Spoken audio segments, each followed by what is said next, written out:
and Councillor Starr is going to recite the prayer.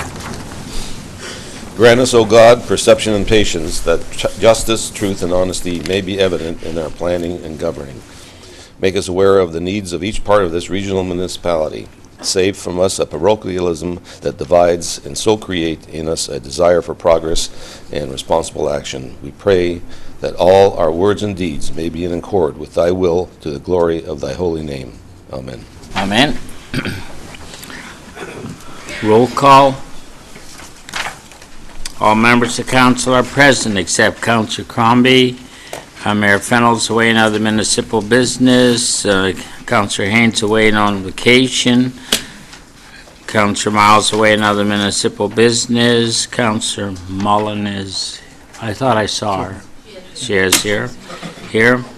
Councillor Paleschi is away on vacation. I know that he's ill. Councillor Sado's away on personal matter. Councillor Sanderson is here. Councillor Sprovieri is away in other municipal business. Councillor Tovey is absent. And Councillor Whitehead had called in sick this morning. Are there any declarations of conflict on today's meeting? If not, I would, Member Callion, you were going to... The last council meeting I was absent because of my son works for Peel Regional Police on the police budget. Okay, thank you. That will so be noted. Approval of the minutes then. I'd like to draw to your attention that there are some changes this morning to the minutes. There is a communication HSD. The agenda. We want to do The minutes. Are there any? Can I have a mover and a second for minutes? Thompson and Starr. All those in favor of the minutes of December the 13th, 2012 Regional Council meeting then? All those in favor? Carried. Could I have a motion then for the approval of the agenda by Sanderson and Patterack? No, Councillor Moore. and you want to add these two things. All right. No, sorry, Mr. Chairman, I'd like to at this time make a request that we defer PWA 2 and PWA 3 to the next regional council meeting, as there's only 2 of 7 Brampton councillors here today. Okay.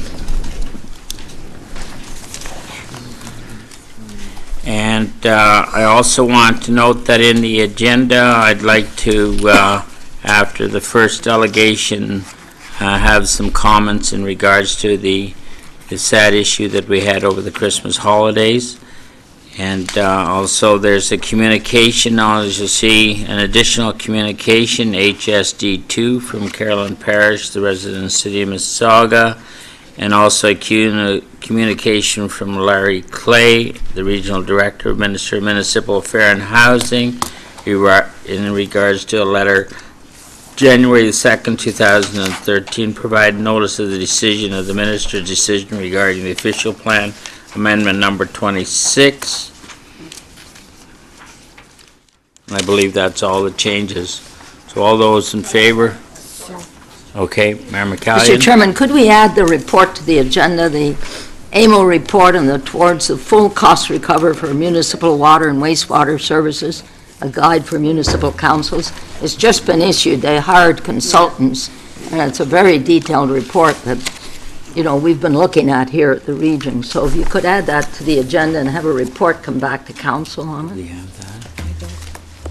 You have a copy there, Yeah, Mayor I'll McCallion? give it over to David. To what I've got here. the clerks then at the Yeah. end? Okay, so I'd ask for that to be added.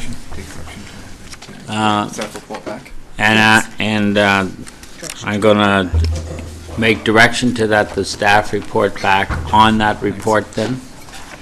Okay, all those in favor of the agenda as amended today? Okay.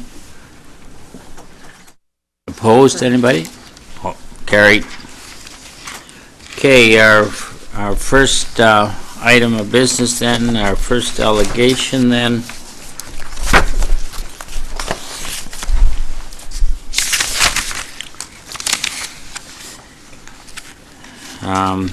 David, do you want to make some comments before we ask Jennifer Gold, Senior Policy Association from the Mowat Center, to Sure. make a presentation? Thank you, Mr. Chairman. Just a few words to set the context for this presentation on the research completed by the Mowat Center and the accompanying staff report, which is HSB1. The integration of human services in Peel was really the second, that we're going to talk about this morning, was really the second part of a much larger change that we started working on about 6 years ago. It resulted in a major reorganization, as Council will remember, of the structure within Peel, which resulted in us eventually reducing from 8 departments down to 5 departments, the 5 that you see before you. These changes were made to support an enterprise-wide focus on engaging employees, providing exemplary public service, and building and maintaining the public trust and confidence in the region of Peel. And after we reorganized the structure, which we reported to Council on in 2007, we set about the more difficult and longer-term process of integrating service delivery within these new departments and indeed across the organization. And there are many reasons why we undertook this integration of service delivery, and they're quite nicely articulated in the Mowat report, the front part of the Mowat report. In fact, there are examples in all of the departments, and there's also a major initiative, as Council is aware, the Client Services Integration Initiative, to integrate services across the organization. But the department that's really made the most dramatic advances in this second phase of our integration is the Human Services Department. And as many councillors will recall, before the integration, the Human Services Department was organized fairly traditionally with an Ontario Works Division, a Children's Services Division, an Employment Division, and then there was a separate Housing Department. And we brought them all together into one department in 2007. And that was phase 1 of the integration. Phase 2 is then to integrate the internal client-facing processes. I believe that Council really has to take credit for these changes because Council focused staff's attention on efficient service delivery and service quality, and both through the strategic plan and then more recently through the term of Council priorities. We were approached by the Mowat Centre, who asked to examine how we undertook service integration in human services in Peel, and we welcomed this independent review. And this report and Dr. Gold's brief presentation this morning, to me, is really a testament to the leadership of this council in the delivery of municipal social services, not only in Peel, but I think across the province and perhaps even across the country. So thank you, Mr. Chairman. I'll hand it over to Okay. Julie. Thank you very much, David and Mr. Chair. Allow me to introduce myself. My name is Matthew Mendelson. I'm the director of the Mowat Centre. I'm not on the agenda. I wasn't sure I was going to be able to make it out today, but I got so much work done over the holidays that I had a free day. So I decided to accompany Jennifer, who has led this project. Most of you would probably know that the Mowat Centre is a new think tank. We're a little bit over 3 years old, and our main mandate is to focus on federal issues particularly important to Ontario. So we have done a lot of work on employment insurance and immigration policy and equalization, but Jennifer has come to the Mowat Centre and has taken on the lead for our transformation of government work, and she wanted to look at the experience of horizontal service delivery and service integration, and I just wanted to come out here and congratulate both the administrative leadership but the political leadership on council, because you have been doing extraordinary work, and David is modest when he says it's groundbreaking work in the province. It's groundbreaking work in the country, and we've looked through the work, and I think some of the work that you've been doing and that you've shown political leadership in directing has been work that is going to serve as a model across the country, and so I just wanted to come out here and congratulate you for that. This is part of our series on shifting gears, which is the transformation of government, all of which has a focus on attempting to deliver better quality public services for less money, and I don't think that's a contradiction, and I think the work that you've done in Peel is demonstration of that. Everyone here would know that the work that you are doing, focusing on breaking down traditional silos, traditional bureaucratic models, is going on across the world.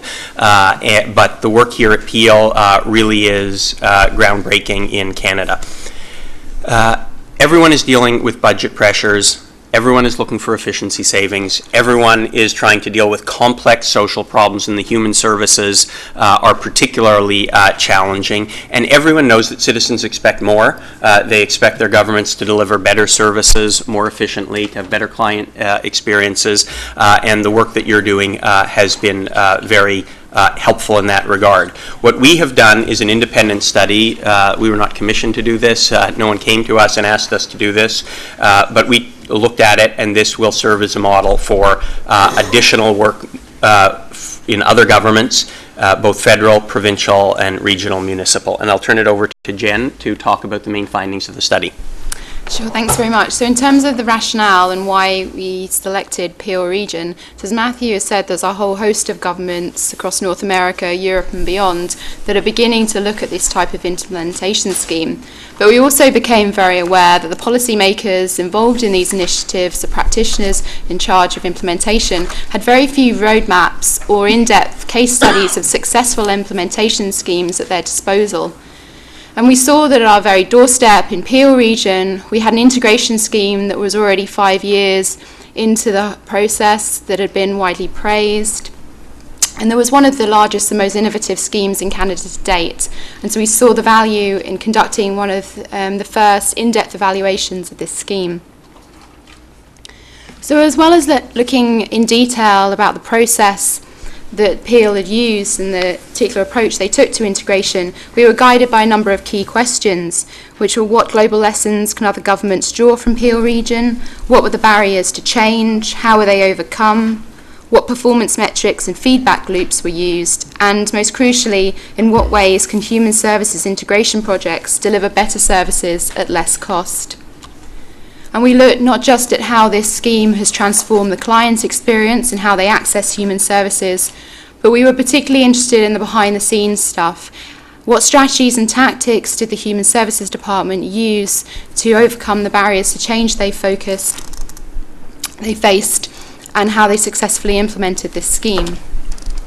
So there was a number of potential obstacles that we identified that Peel faced, and obviously governments across the world dealing with these same sort of schemes will also face most of these. Obviously the organisational resistance, that you're disrupting people's daily working lives, the problems of the time lags in realising extractable savings. Obviously, there are huge upfront costs involved in this sort of scheme, but the economic benefits from streamlining operations, from improving social outcomes, can take years to materialise. You're dealing with legacy systems, in particular Peel Region, these program-specific IT systems, which were never designed to interact with one another, but need to be integrated, for example, like the single client database. Labour relation issues, which will be very familiar in terms of collective agreements, the issues about trying to redraw job descriptions in a timely manner, obviously the particular challenges in Peel Region of bringing together unionised and non-unionised workers in the same work environment, and finally, of course, service delivery partners whose financial security and existing business models depend on continuing government contracts.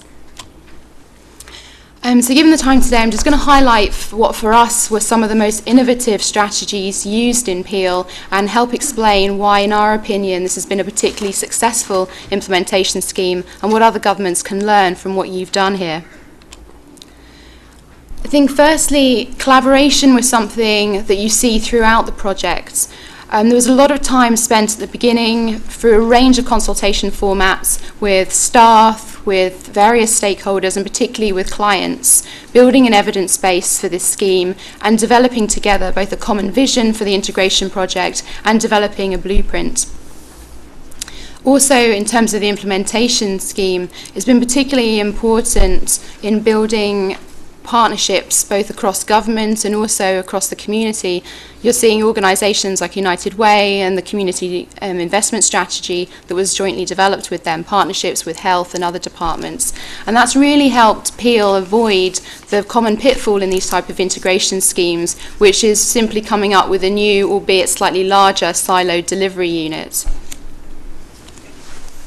In terms of leadership, and both David and Matthew have already spoken to this in terms of regional council, I think it's really important to put out there that the Human Services Department can't do this on their own, that the support the regional council has shown, not just in giving the green light for this project, but in even making new resources available, as you did for social housing in 2011, when social housing really came through the consultation phase as being a key objective, really being key to delivering a successful integration scheme here. We were also struck in the project by the extent to which seniority wasn't a criteria for selecting which individuals in the department would be leading this project, both in the leadership team and in the project management team, and that they accepted that high turnover wasn't necessarily a problem as long as you had the right people with the right mentalities leading the project. We also felt that Peel were particularly forward-thinking in the strategic role that they saw in HR specialists. I think too often in change programs, HR specialists are seen as having a transactional role and are brought into change programs at a later stage.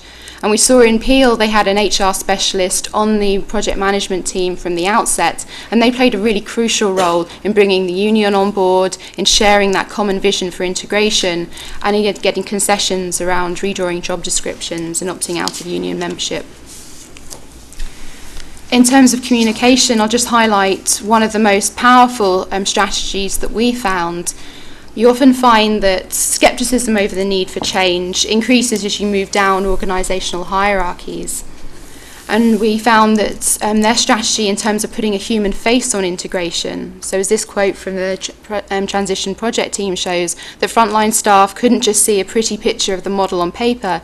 It really didn't mean anything to them. They actually had to see someone going through it. And they used things like wall murals and flow charts, which they presented to staff, which contrasted Sam's story, who was a fictional client with his 2 children, and what the process was like for him in accessing human services before integration, how resource intensive it was, time consuming, how many times he had to tell his story. And then they showed them what the transition client pathway looked like post-integration, how streamlined it was, the continuum support that this client was able to access. And it was a really powerful way of not just bringing an abstract model to life for staff, but also aligning the integration project in their minds with the public good.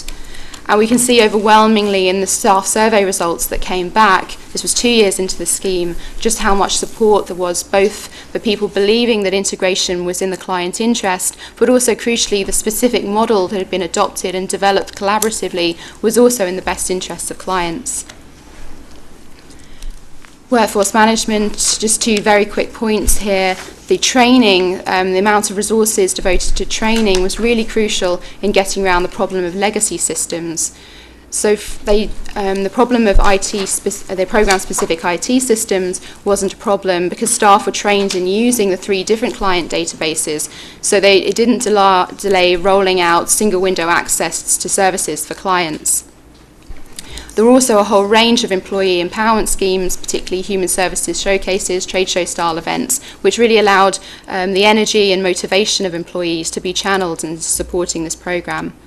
And just finally, and in terms of embedding change, it's so important that reforms are embedded in the thinking and working habits at both the individual and organisational level. And they spent a lot of time looking at their current state culture, did a strategic review or audit of that, looking at the end state culture and the strategies and tactics they could use to get there.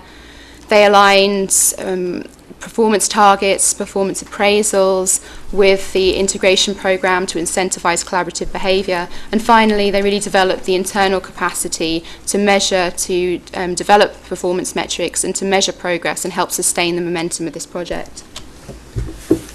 I just wanted to finish up here and thank folks for their time in inviting us here. I wanted to make 2 final points that are reflected in the slide deck. The first, and I won't go through these numbers, is that there has has been assessment of this, both in terms of surveys of clients and employees, but also caseload management, and both the opinion surveys, but also the hard data in terms of caseload management. What we've seen in Peel is a rise in the number of cases across a variety of services, but that has been coupled with better performance and better outcomes in a concrete way, but also in terms of the time it takes to process various applications, in terms of the time it takes to deliver various services, but also in terms of client satisfaction with their interaction and experience with government.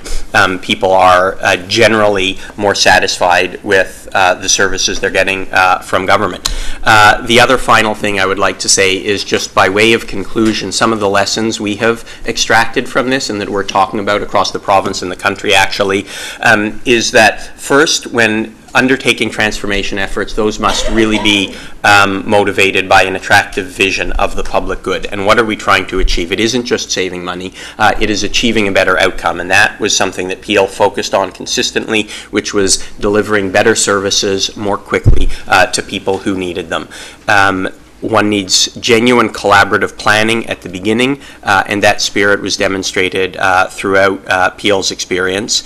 The leadership team is essential, and that they must be very comfortable with a new operating environment that sometimes is more fluid, more horizontal, less siloed, where some of their previous work experiences may be broken down or less relevant. A variety of business supports, whether that's HR, whether that's financial services, financial management, accountability. All of these issues have to be integrated very much at the beginning of a transformation effort and not brought in only at the end. One thing that we talk about with public services across the country is the importance of metrics and developing robust performance measures. Internal evaluation capacity is amazingly weak in this country. The federal government, provinces, obviously with municipalities, sometimes the capacity is less, but it is shocking how much money we spend on government programs that we do not assess or measure the outcomes. And Canada in general is behind on that. Peel has done a good job in assessing some of the results of your work, but one of the lessons we take from your work is how important measurement is and whether one is actually achieving what one has been trying to achieve. And that's something that I think we've got good experience here with in Peel. And one of the other things we're spending a lot of time talking about is the importance of behavior change, which is just as important as structures and procedures and processes. So one can design change systems or new models, but unless on the ground, day-to-day, workers are incented to change behavior to align with the new models, the change process is going to be less successful. And again, one of the things that Peel was successful at was in finding ways to encourage behavior change, not just changes in procedure. So thank you very much for your time, and we are continuing to follow this, and we appreciate you inviting us here. Okay, I may have some comments or questions from Mayor McCallion. Thank you very much. A very interesting report.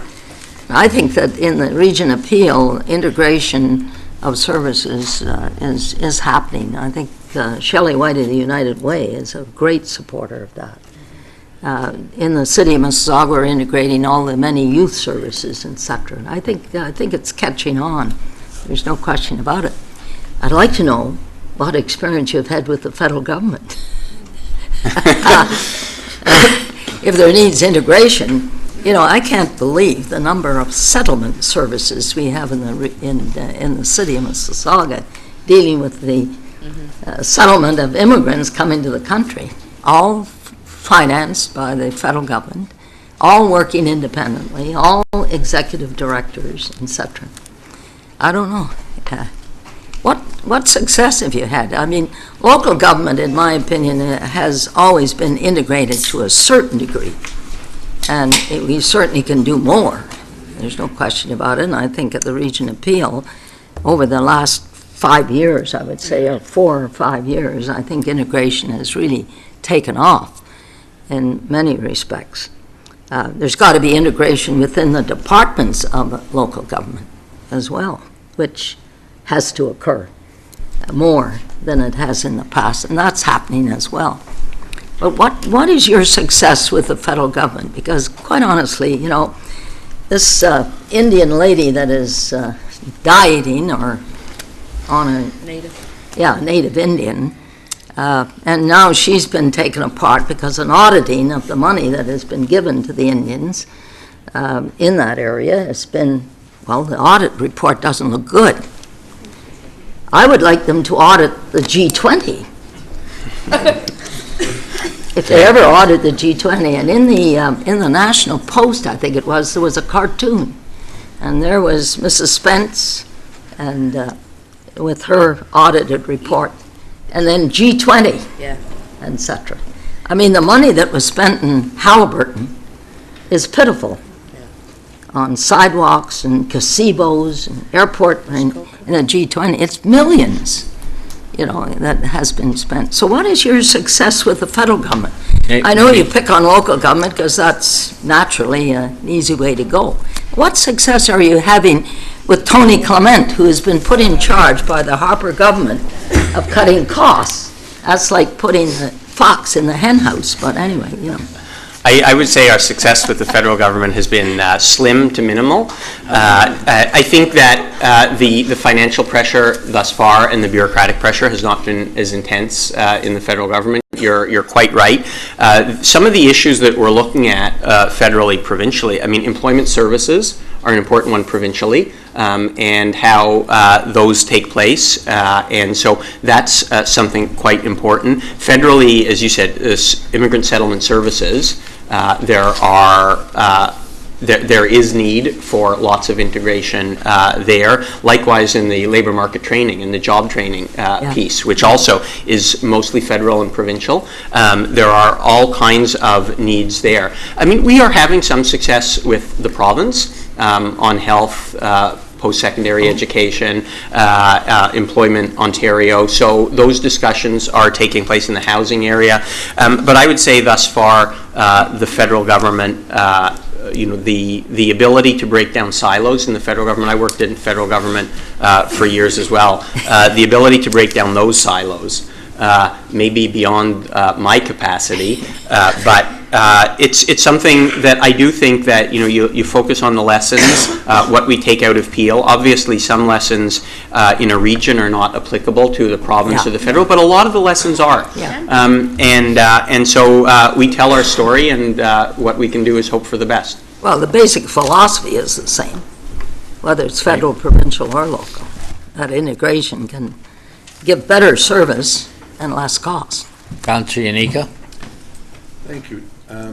Just because I'm familiar with some of your work, and I get this opportunity to ask the question. Your mic on? Thank you very much, Councillor Mahoney.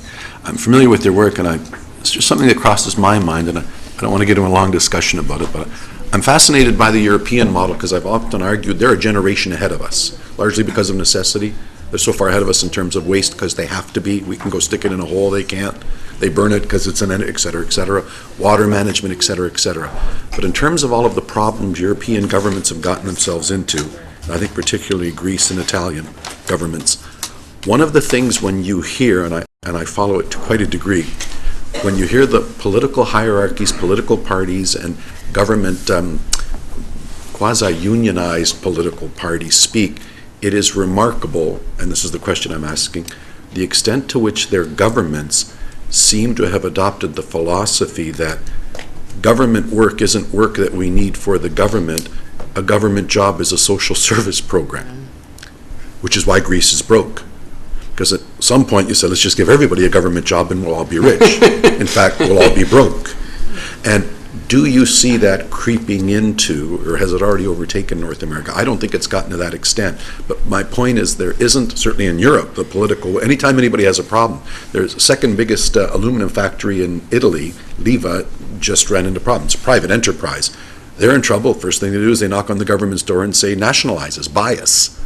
And people seem to think that's a solution. And as I say, well, let's just have everybody work for government, pay everybody $1 million and we'll all be rich.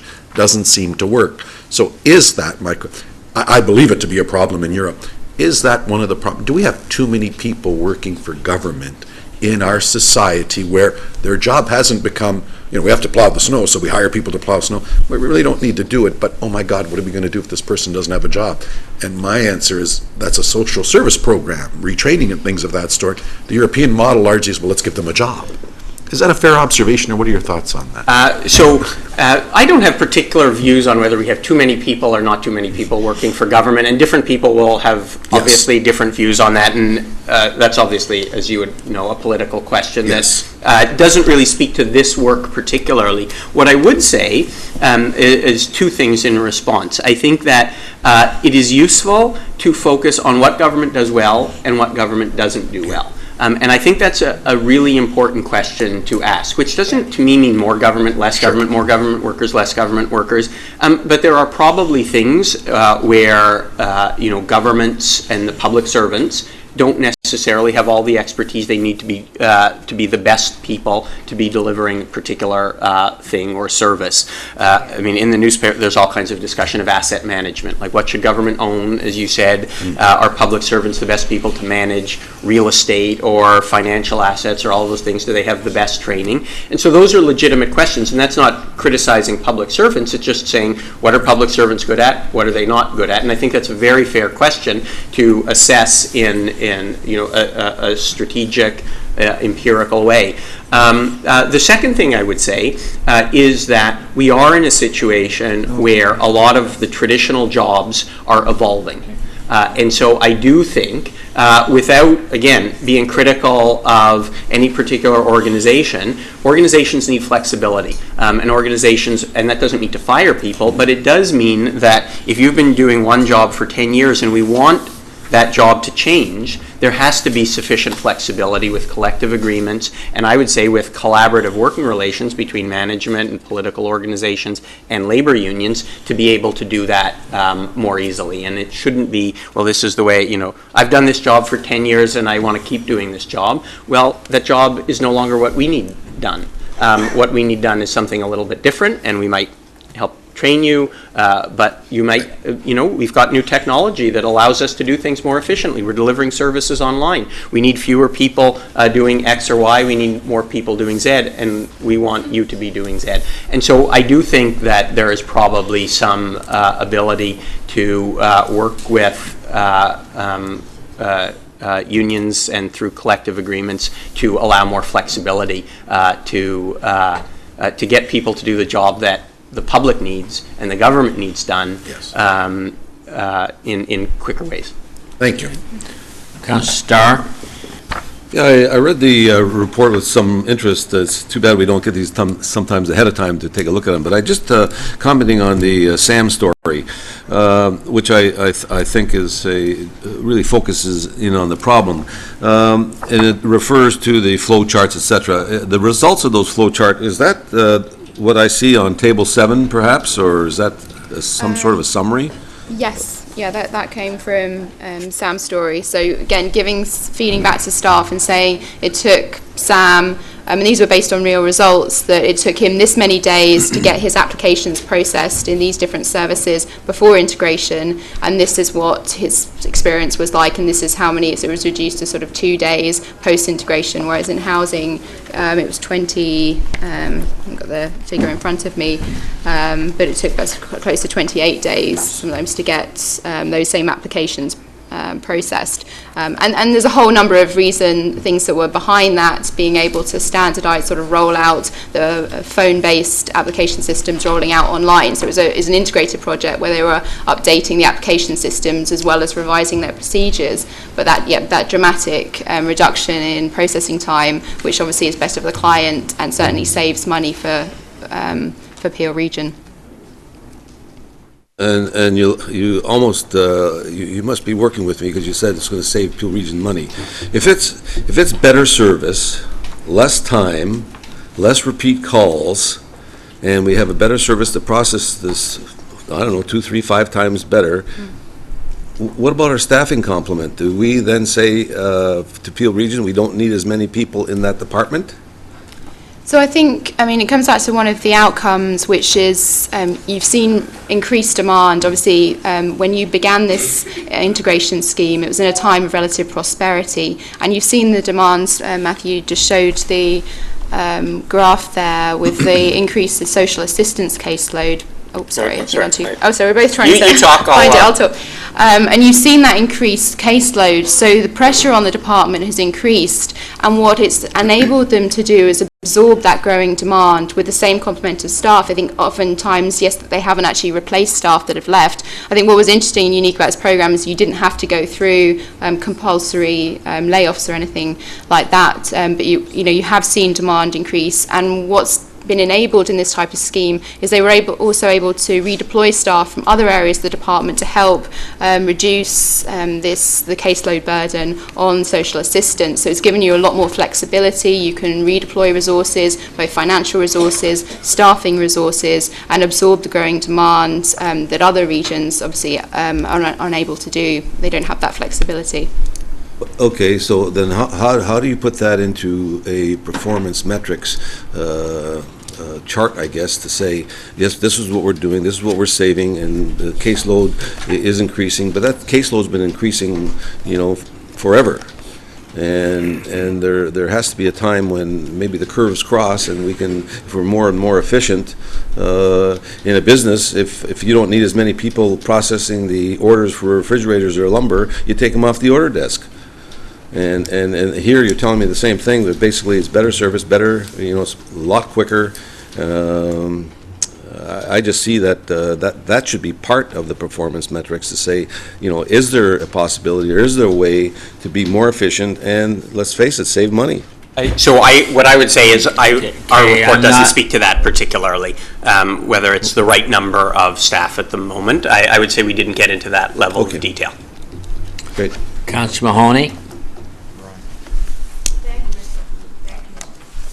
Thank you, Mr. Chairman. And Councillor Starr, we received these reports, I think, before the Christmas break. So we did have, I went through it, and others are saying that we did manage to get through it over the Christmas break, and it's a great report. I was glad I had the time to take to absorb it, because it is very impressive, and I think I'm more impressed after reading this than I was before, and I was very impressed prior, because when I recall, and many of us will, when we were first elected and we saw these silos, and we oftentimes are the recipients of the phone calls and the frustrations from people that are saying, for instance, one of the ones that I recall, I'm a single mom, I'm a student, but I can't get daycare, and all of a sudden I have to turn down my educational opportunity because I can't get daycare. 2 months later, when I've turned down the educational opportunity, I have daycare. I have subsidized daycare, but I can't accept it. And it was sort of always, why doesn't, the quote is in here, is why can't the right hand know what the left hand is doing? And to be part of this process and recognize that single mom, or Sam, can achieve both, go on to achieve an education, secure employment.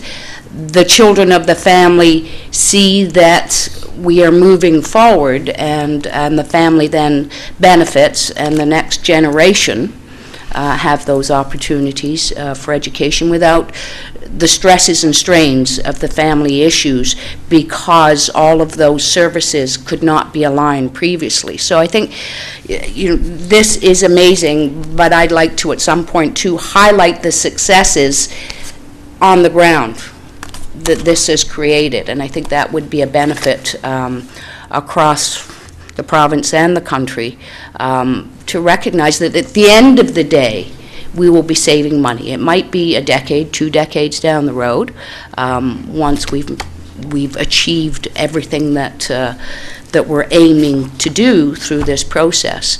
I congratulate you for this, and recognizing the successes that we've created here in Peel.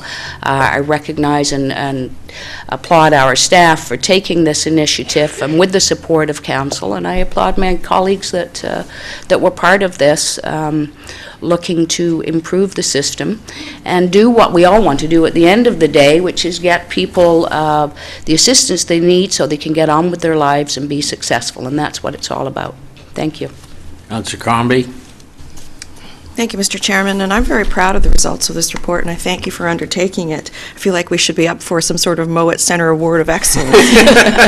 Maybe we'll have to introduce that. We don't I have just one wanted yet. to ask about why Peel? Why did you choose the region of Peel, and was this a public policy initiative? Was just solely pure research that was being done? I know you weren't looking for any payment for it, so was it just public policy research, or what drove it? So we have a big stream of work that Jennifer is heading up, and you were impressed with the experience so far in Peel and with the report. I'm just very impressed with Jennifer, and I'm happy that she's with us.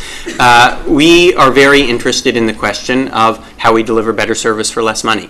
And lots of people talk about this, and it's easy to say, but not lots of people are doing it, and to the extent that people are doing it, it isn't always successful, and people are of goodwill and they try, and there are a variety of hurdles. So within the context of our transformation of government work, and I should say that KPMG has been funding this, we wanted to look at very concrete case studies. I mean, that's what we're interested in. So there's nothing more than everyone that we spoke to kept saying, well, Peel's doing a lot of interesting stuff on service integration and horizontal delivery.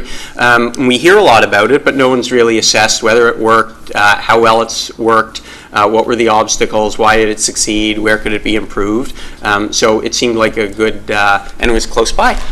So we didn't have to go to Winnipeg or anything. Our reputation precedes us. I would say I mean, the whole team, David and Janet and their whole team, people spoke very highly of them, and so we wanted to quite independently look into it, and we weren't looking necessarily to do a fluff piece. If it wasn't good, we would have said so.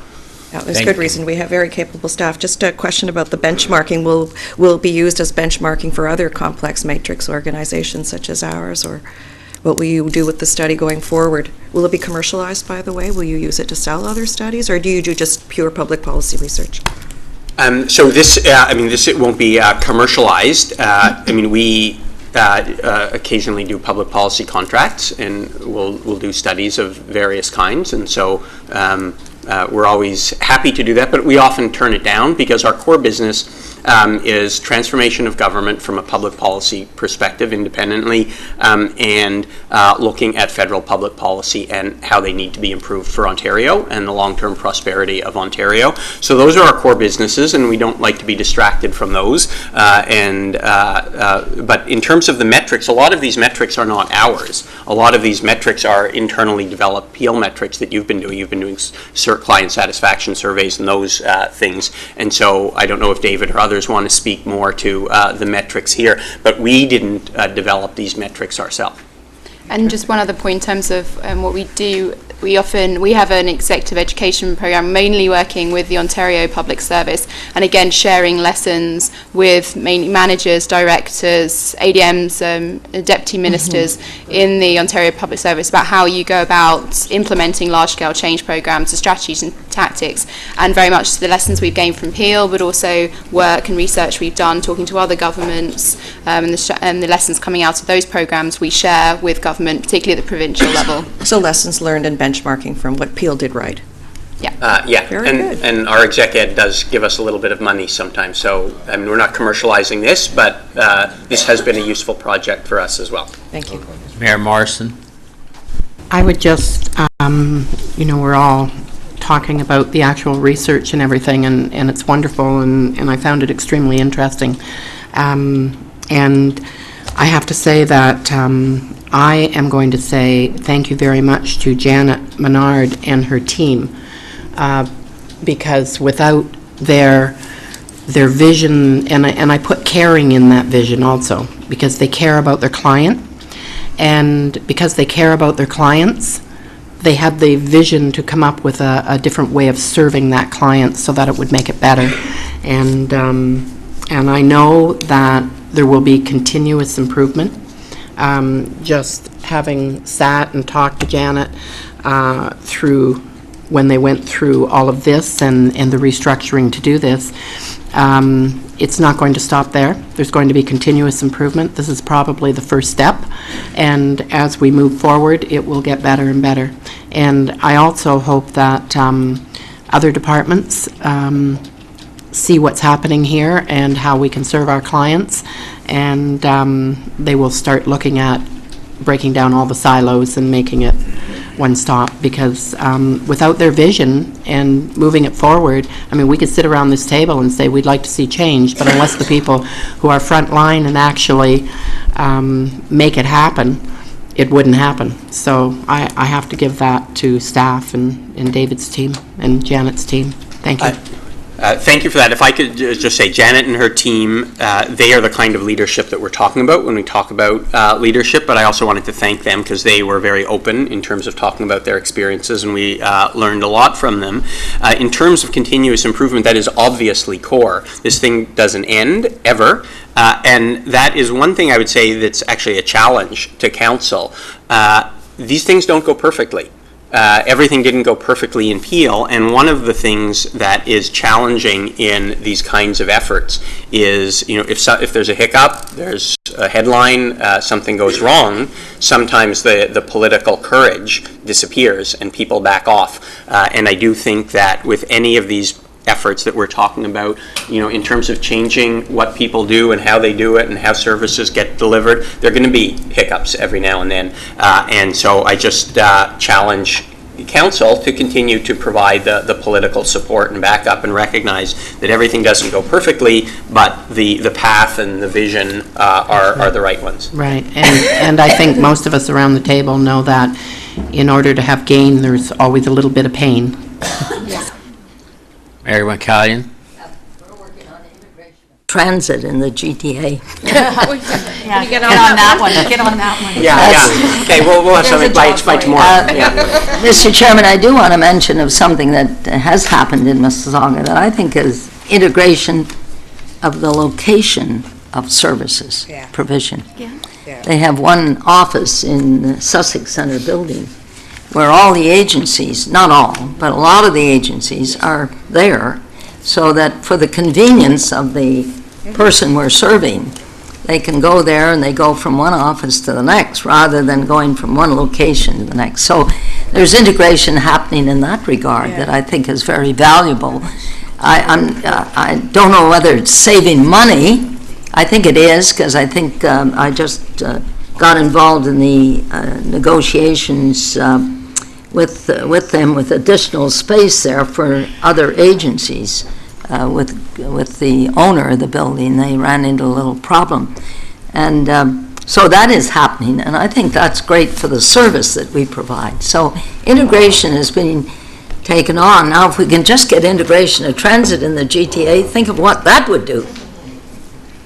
We're working on it. Councillor Mullen? Yes, very quickly, I just wanted to echo Mayor Morrison's comments about Janet and her team. When you talk about the political will, I think we should all be able to embrace change. If it means things are going to be better and our service is going to be better. But it's easier for us to do that when we have the facts that are presented to us. And I think for Janet and her team, in assembling those facts and putting them before us, makes it much easier for us to embrace that change and make those difficult, hard, painful decisions at times. So I think that I just have to echo Mayor Morrison. I think that that has made a tremendous difference here in the region of Peel. When you have the facts, then you can move forward. That the provincial government, by the way, through their funding, is allowing flexibility that also helps integration. And I'm very pleased with their last, as Janet reported to us at the last meeting, that instead of silos of grants, they're now saying to the regions, here is an amount of money for you to allocate based on need, etc. And I think so that too is another big advancement. Otherwise they gave you a grant for that and you either used it for that or you didn't. Now they say flexibility in the managing of those funds is now being left to the regions. Okay, Janet, would you like to have an opportunity to give almost the last word? Yes, I would. Thank you. Thank you for the comments from councillors and for the great work that Jennifer and Matthew and their team did. They arrived in the spring and continued their work through the summer, which was a rough time for us because we had a major labor disruption and worked around our pressures at the time, so thank you for that. And it has been wonderful for myself and the leadership team to read the results of this work in the report. It's a bit of a strange feeling to read a story about yourself and your team, but it's been wonderful. I just want to pick up on the comments about the benefits of integration, because we clearly focused on service integration. But to Councillor Starr's point and Councillor Mullen, we are very interested in quantifying the benefits of integration. And at a high level, we are assess it through employee satisfaction, customer satisfaction, and of course, trust and confidence in us as a level of government. But the kind of policy change that you have seen here at the Region of Peel, I believe is directly related to our integration. I don't believe we would have seen major investments in social housing as a result of newfound funding in social assistance cost of administration in the way that we did a couple of years ago, and Jennifer has pointed to that. We have looked at our role as service manager completely differently following the integration of our department, and the kinds of tough discussions that we have had around childcare and housing, they are a result of our looking at ourselves through a different lens, and particularly that of the service manager. Being a service manager is very different than being the operator of a service. The program costs, I don't know that we have reduced costs. Certainly, we have absorbed growth within the existing infrastructure, which is a good thing. I was very happy to observe this year that more dollars are flowing to our clients in the 2013 budget through subsidies, housing and childcare subsidies. I think these are good measures of success. And the kinds of savings that our community is seeing through the legal clinics. Our legal costs internally have gone down. So, there are other aspects of success that can be quantified. Finally, the work that we're doing, even on building the capacity of our community, and the kind of thing that Mayor McCallion talked about, incenting collaboration, and even better, amalgamation.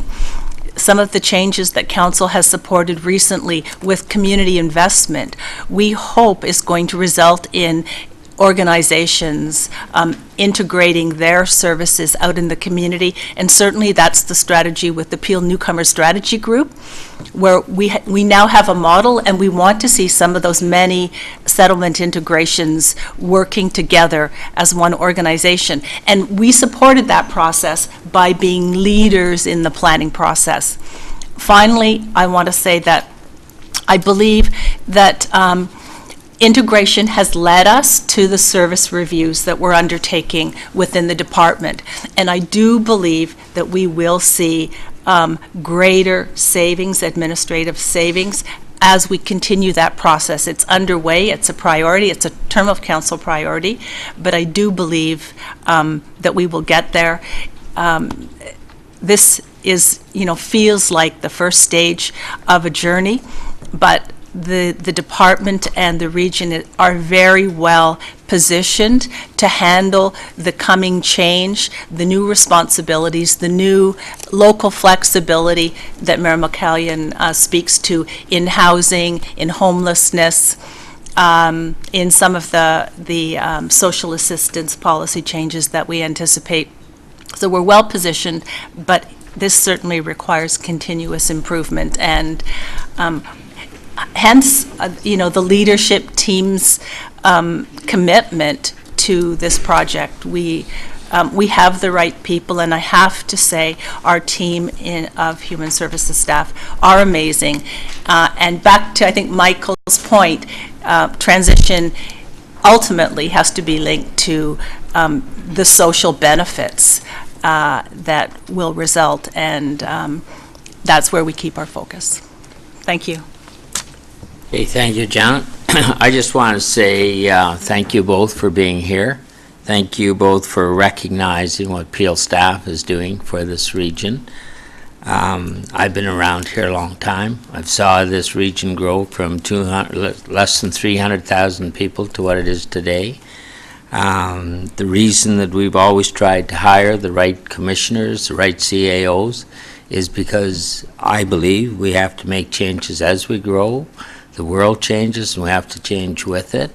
I'm already satisfied that these changes that we have made, although some of them aren't quite as noticeable as others, but throughout even health and the other departments, that our taxes this year to our residents show that we are trying to make efficient moves, efficiencies in our operation, cost-effective ways, and that there's not many regions that are going to be 1.5%, David, I think it was, below zero in our taxes this year.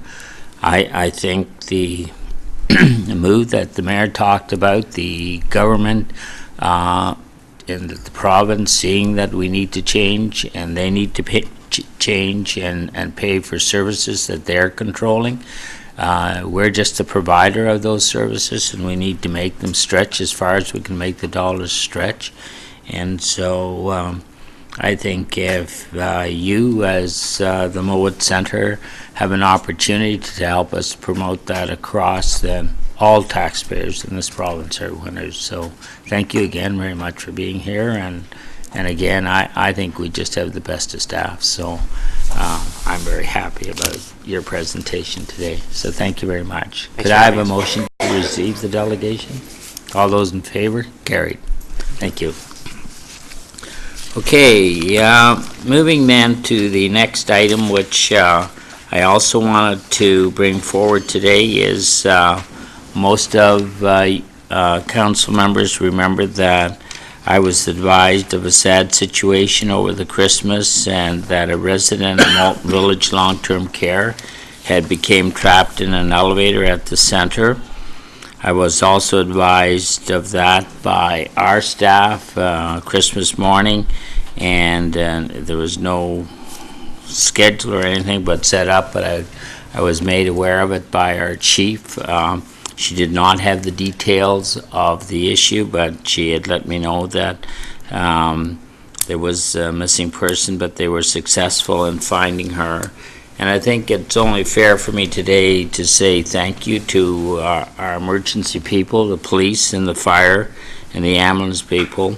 And I also want to say I really want to also thank the family for their very understanding and under such a severe issue and a difficult issue.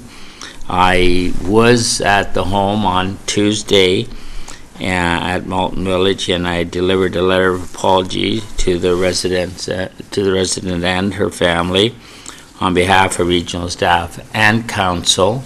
I intend to meet with the family and the resident this week yet, but I also just want David and Jeanette maybe to make a few comments on where we are sort of in our reviewing the issue and also the investigations that they're doing.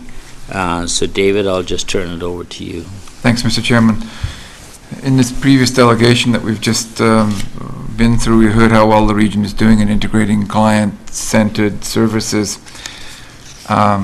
I have to say I'm profoundly sorry that the situation that did occur at Malton Village is one in which we have not lived up to our own expectations for service delivery to either the resident or both the resident and her family. There are 3 investigations underway right now. The first one is our own internal investigation. The second one is the Ministry of Health and Long-Term Care's independent investigation, and both of those are still underway but will be wrapped up quite soon. The third investigation, again, an independent investigation, is by the Technical Standards and Safety Authority, and that has been completed, and some changes have been made, and I'll let Jeanette speak to the details of that in just a moment. I just want to ensure council that this issue is being taken very seriously by all the staff who are involved, and we are working closely with the two external organizations that have done doing the investigations to get all of our questions answered. I'm anxious, as I'm sure that you are, to get to the bottom of this issue. We have to wait until the two ongoing investigations are complete. Once they are, I will then be in a position to give council a comprehensive report on the incident and the actions that we're taking as a result of that incident. Jeanette, perhaps you can give an update on where we are so far. Thank you, David. Chair Kolb, through you to all members of council. As the CAO said, there's 3 investigations that were undertaken following this related to what happened. Our goal is to complete the internal investigation next week, and then we can bring a comprehensive report to council. We expect the ministry's report to be publicly released soon, and we will include their findings in our report to you. We will notify you as well when those are publicly released. The Technical Standards and Safety Authority investigation was completed earlier this week. We received orders to repair the mechanical problems in the elevator that caused the elevator to malfunction, as well as make changes to the elevator safety systems. Both of those orders have been fulfilled, and the elevators have been inspected by the TSSA, and they are back in service as of yesterday. When all completed, the 3 investigations, so 1 internal, 2 external, will provide a comprehensive view of the operations, ensuring we're putting all the necessary corrective actions in place. And it will also enable us to provide a fulsome report to you about all aspects of what happened. As David and Chair Kolb have said, what happened at Malton Village absolutely does not represent the standards that we hold ourselves to. Not at all. And I can assure you that we are all committed to making the improvements necessary to achieve those standards. Thank you. Okay. There's no questions, and we'll move on to the Public Works report. Just for clarification, again, there was, at the beginning of the meeting, for those that may not have been in the room or weren't here yet, there was a motion to defer the PWA2 because there's not many Brampton councillors here today, so I just want to... And PWA3. So, Councillor Thompson, just a reminder on those 2 issues. Thank you, Mr. Chairman. And I think with one of them, I think we had to have a 2/3 vote, which would be hard to do. PWA1, Garden Foods Bolton, requests for holiday openings under the Business Retail Act. Moved by Councillor Morris, or Mayor Morrison and Councillor Foley. All in favor? Carried. Move on to the next 2 have been deferred. Do we need a mover on that, Mr.? No, we're all okay. We're good enough. I'm just making sure as we go, because sometimes I kind of run ahead of myself. PWB, Transportation, Professional Engineering Services on the contract of reconstruction of Road 22 Old Church Road. Moved by Councillor Patterack, seconded by Mayor Morrison. All in favor? Carried. PWC1, the Albion Vaughan Road and Mayfield Road sanitary trunk sewer. Moved by Councillor Foley, seconded by Mayor Morrison. All in favor? Carried. And we'll move on to communications. I think we have 4 of them. Moved by Councillor Sanderson and Councillor Starr. Okay, sorry. Okay, the first one has to be referred to Public Works. Well, we can still probably all move them, just okay. So we'll do the first one to be referred to Public Works. Moved by Sanderson and Starr. All in favor? And the last three moved by Councillor Starr and Councillor Paderak. All in favor? Carried. Back to you, Mr. Chairman. Moving on then to health, Councillor Miller. Thank you, Mr. Chairman. The first item on the agenda is HEA1, and we have a presentation from Dr. Mowat and Eileen Davila.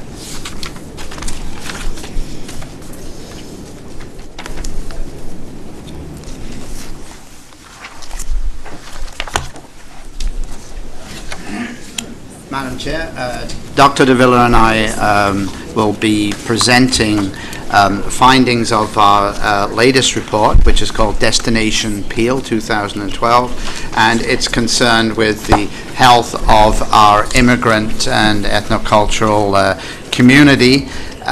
You'll see in the report we quote a figure of 49% for the proportion of residents of the region of Peel who were not born in Canada. That is from the 2006 census, and that figure from the 2011 census, when it's available, will certainly show that a majority of our residents fall into that category.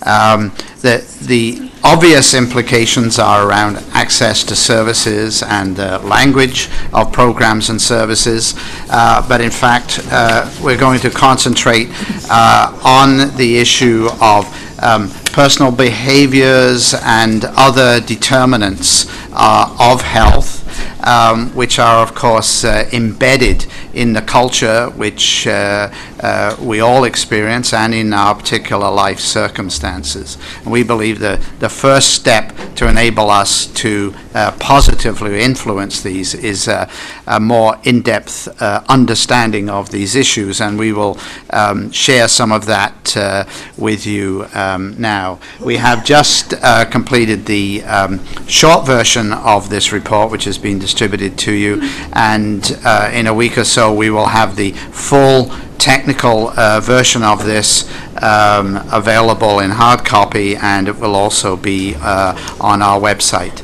And I'll now hand it over to Dr. Davila, who will share just some of the highlights of the report with you. So good morning. I think Dr. Mowat did cover off much of what I was going to mention in some introductory remarks, but if I can just echo one comment that he made and echo a point that was actually raised by Councillor Mullen in this morning's discussion after the delegation, it's that facts are required in order to move forward in any particular strategy or on any particular issue, and this was again reiterated by Dr. Mowat. Just to provide a bit of context, under our 10-year strategic plan for Peel Public Health, serving an ethnoculturally diverse population is one of our priorities. And again, getting this report and producing this report was undertaken as part of the work under this priority, and it was a question of establishing what are the facts in order that we may best advance the strategy in order to serve this particular segment and very important segment of our population. So, slide up. Very briefly, Dr. Mowat did highlight some of these things, but just to give you a little sense as to our immigrant population, Dr. Mowat indicated that our last official data are from 2006, and those data suggested that the immigrants comprised about 49% of our population. We certainly know that at this stage of the game, our immigrant population is more than 50% of our population, but we can't be more precise about that figure at this stage. We do know that it's more than 50%. Our immigrant population here in Peel does have a greater proportion of young adults relative to the non-immigrant or Canadian-born population. And when you look specifically at recent immigrants, which in this case refers to immigrants who were in Canada for a period of 5 years of time or less at the time that they were asked the questions, we do find that such recent immigrants are highly educated, with just over 50% reporting that they have a university-level education. We also note that recent immigrants have higher unemployment rates than long-term residents, long-term immigrants and non-immigrants in our region, that they have lower income than long-term immigrants and non-immigrants, although we don't know for how long that condition persists. And finally, we note that recent immigrants include amongst them some who are unable to speak either English, or French. And that percentage rested at the time that those data were collected at just under 10%. So let's move on to some of the key findings, many of which are really very well articulated in the short version of the report, as Dr. Mowat indicated, and you'll also see with greater detail in the longer technical version of the report. So the first key finding that I'd like to bring your attention to is the fact that immigrants here in our jurisdiction, and actually throughout Canada, have longer life expectancy and lower mortality rates than the Canadian-born population. So looking at the graph in front of you, you've seen, as council, these types of graphs before, where we've plotted remaining life expectancy on the vertical axis and income on the horizontal axis. This time, however, we're presenting the data separated out by immigrant status. So you'll see on the chart in front of you that the light blue bars represent the non-immigrant population, the data for the non-immigrant population, and the darker blue bars represent the data for the immigrant population. This first graph that's in front of you shows those data on life expectancy at age 25 by immigrant status and income level for women, and the next graph show you those same data for men. So a couple of points that are worth drawing your attention to. The first is that as you see in the Canadian-born population, the non-immigrant population, there is a decline in life expectancy and a decline in health associated with lower income. If you look very carefully here, I have the graph here for males. Again, remember the non-immigrant Canadian-born population have the data represented in the light blue bars. And if you look very carefully, you'll see that the life expectancy differential between those of the highest income and those of the lowest income amongst males is almost 10 years. In contrast, however, what we see for immigrants, we do not see as dramatic a gap between the highest and lowest income groups. For men, you see here that the difference between the highest income group and the lowest income group is about 3.8 years. And if I go back, for women, if we can get back there. Okay. It's a difference of just under a year. The interesting thing about this is that, again, amongst the immigrants who are in that lowest income group, given the nature of the way we select immigrants to this country, those folks have many of all the kinds of qualities that we expect to see in middle and higher income groups, with the exception of income, which, as I mentioned before, is something that we see in our immigrant population, but we don't know for how long they stay in that lower income status group. So moving on to the next key finding, we have here that immigrant mothers give birth to infants that weigh less than infants of non-immigrant mothers. So before you, we have a table which outlines birth weight of term infants and the differences based on where their mothers are born. So very interesting facts that I'd like to just call your attention to here in this table.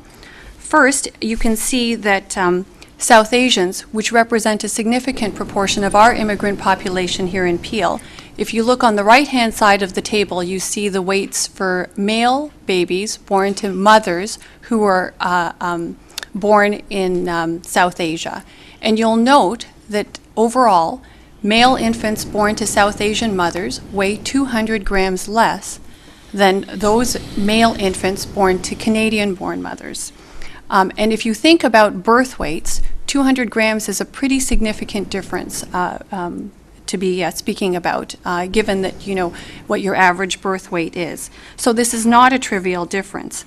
The other point I'd like to call your attention to is that this is not a unique difference that was seen only with South Asian mothers of South Asian origin.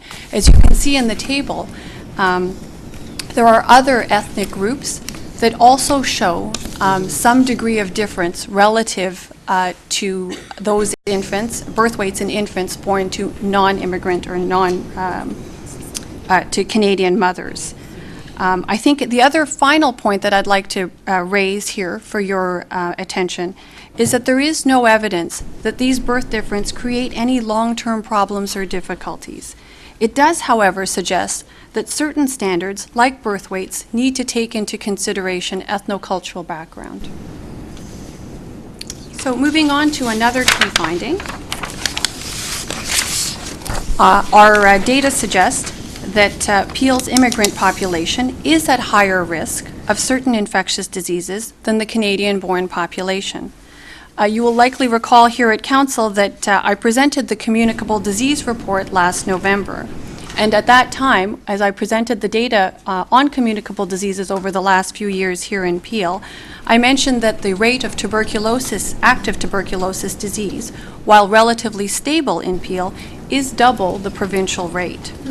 I also mentioned at that presentation that Peel accounts for roughly between 40 and 50% of all typhoid cases in the province, and as shown in the graph in front of you, the majority of those are travel-related. So just to provide you a little bit of information and rationale behind that, we believe that the reason for higher rates of these infectious diseases amongst immigrants is a combination of factors, the first of which involves exposure to these diseases prior to immigrating to Canada, and of course there's the risk of re-exposure to such diseases during travel back to their home country to visit friends and relatives, combined with a general perception that they are not at risk for acquiring infectious diseases.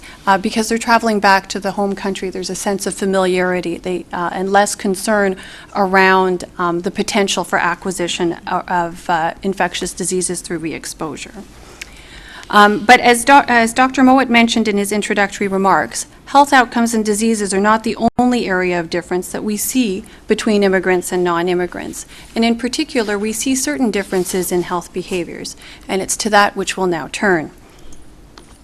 So one of the key findings we found in respect of health behaviors is that physical activity levels are suboptimal in Peel, but particularly so amongst immigrants.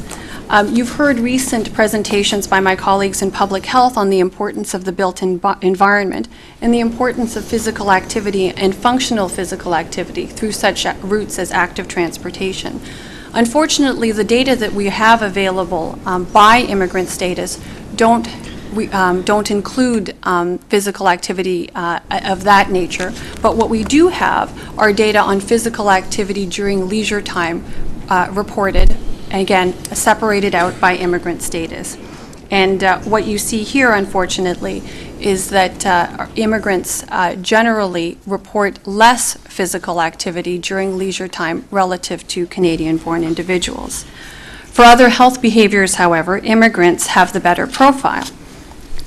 So on the next slide, we note that tobacco use is lower amongst immigrants compared to the Canadian-born population. So a few points worthy of your consideration and note on this graph is that there is a distinct difference between current smoking reported by men and by women, where men clearly are unfortunately more likely to engage or more likely to report that they're current smokers. I think the other interesting point that's worthy of note on this slide is the fact that it seems that the longer that people stay in Canada, the more unhealthy they become, and this is certainly one of the things that we do see with tobacco use here, where longer-term immigrants, unfortunately, are more likely to report that they're current smokers than recent immigrants. Another health behavior where immigrants have the better profile relative to their Canadian-born counterparts is on alcohol consumption. And I don't have a graph showing that for you here, but it is detailed in the larger report. Another key finding, again, of importance to public health, and you've heard much about overweight and obesity. In respect of immigrant status and ethnocultural background, what we can comment on is that the prevalence of overweight and obesity varies by immigrant status and by ethnicity. And here we have a graph depicting overweight and obesity by ethnicity and sex. Again, just to call your attention to a few key points. One, the numbers are startling when you look at them. This is the percent of the population aged 18 years and older who are overweight and obese, broken down by ethnicity. The numbers are how can I say this, not good. They're quite high, and that's startling. I think what makes it especially startling is that these data are based on self-report, which tends to underestimate overweight and obesity. So as startling as the numbers are, the reality may be in fact worse than what we see here. The other issue that's worth noting is that if you look at the South Asian data, it's not the worst figure there in respect of overweight and obesity on the graph. However, one of the elements that is important as well, it's not just a question of general overweight and obesity as measured by body mass index. One also has to think about body fat distribution. And while South Asians may not have the highest rates of obesity and overweight as measured by body mass index, they do tend to have increased rates of abdominal fat, which in turn is related to increased risk of cardiovascular disease and diabetes. Which leads us to our next key finding, which has to do with diabetes. And the comment, you've heard multiple presentations on the part of my public health colleagues on the issue of diabetes and its importance in this region. This slide demonstrates diabetes prevalence in Peel by world region of birth. And the key finding here is that diabetes is certainly of particular concern amongst Peel immigrants, especially those who hail from South Asia, the Caribbean, and Latin America. One final key finding to share with you today is that our recent immigrants in Peel report fewer dental visits when compared to long-term immigrants and the Canadian-born population. One key factor behind this difference, of course, is that recent immigrants are less likely to have dental insurance. So that certainly plays into why they would be more likely to report fewer dental visits than their long-term immigrant and non-immigrant counterparts. Also of note is that when dental services are accessed, immigrants are more likely to use dental services for care of teeth, gums, and dentures, while non-immigrants are more likely to use preventive care services. So what does this all mean in summary? Well, first of all, as I mentioned earlier, the issue was to collect data so that we could then best determine how to move forward in terms of advancing the priority on serving an ethno-culturally diverse community. And we are planning to we did collect data that impact on our programs and services and policies that we produce out of each of the divisions of Peel Public Health. And we are actually using those data to help support our work across all our divisions. I think it's worth noting that in the preparation of the report, we found that one of the major challenges was that data are not actually collected in a way that we look at health outcomes and health behaviors along with immigrant status or ethnicity. And I don't say that exclusively as a problem for us in Peel Public Health, but across the health sector. Data are not generally collected on immigrant status and ethnicity, and this is an important gap that needs to be filled. To that end, we have actually instituted a number of pilots and projects to see whether we can better collect data on immigrant status and ethnocultural background in a variety of our services, including our community flu clinics, our breastfeeding clinics, our dental clinics, and our healthy sexuality clinics. We are also actively working with key groups within our population, most notably the South Asian Professional Network for Health Awareness, or SAPNA. We're working with them on a number of issues, health behaviors and health outcomes that are of particular relevance to our South Asian population, and it is my hope that they will be back here to delegate at Council at some point in the not-too-distant future on the work that we're doing together.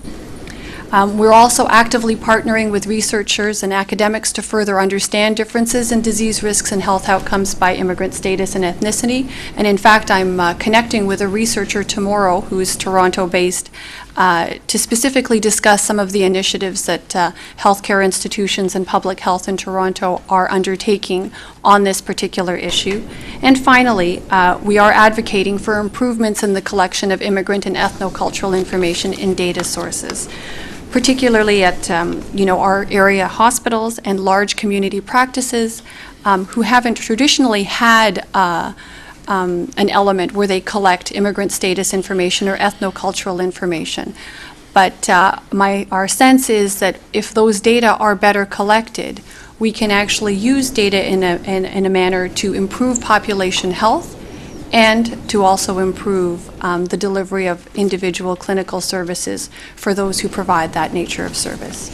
So with that, I thank you for your attention, and I'm very happy to take any questions that councillors may have. Thank you very much, Dr. Davila. There's a couple of speakers. Councillor Crombie. Thank you, Madam Chair. Thank you for a very interesting report and very interesting findings, particularly for myself, where some of the residents in the Malton region are 70% born abroad, not 50%, so very heightened. I was particularly interested in the relationship factors, income, physical activity, exercise, diet, and lifestyle, and how they relate to mortality rates and lower birth rates, both weights and rates, and how they can also lead to other risk factors, including diabetes, which you covered, but cardiac issues, which you only touched on a little bit, as well as mortality rates. So how will this data that you have collected be used to change the delivery of programs and services to these populations? Yeah, I'll answer that.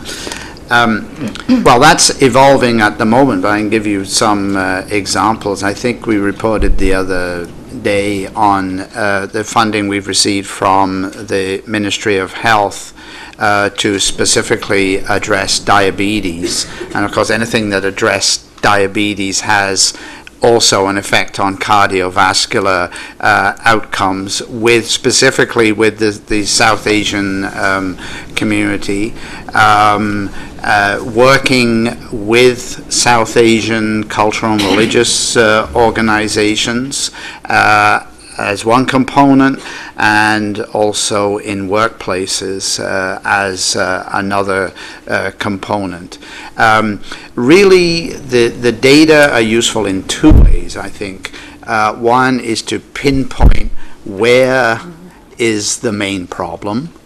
And in fact, when you get to, for example, cardiovascular disease, unfortunately that problem is so widespread that there isn't a very specific focus. The other use of the data is, of course, that this means something to the people involved. So data is, and local data here, because we're not going to people and saying, in Canada, so many percent. We're saying, right here where you live, so many percent of people in your circumstances. That does tend to get people's attention. So they're able to say, yes, I'm going to think about that because that refers to me. And here's a good reason why I should take note of the fact that I personally or my family is at risk. So that's two ways in which we can use those data. In Malton, there is a specific Punjabi healthcare center. Do you see the need for more specific centers that deal with certain populations? Would that help address some of these issues?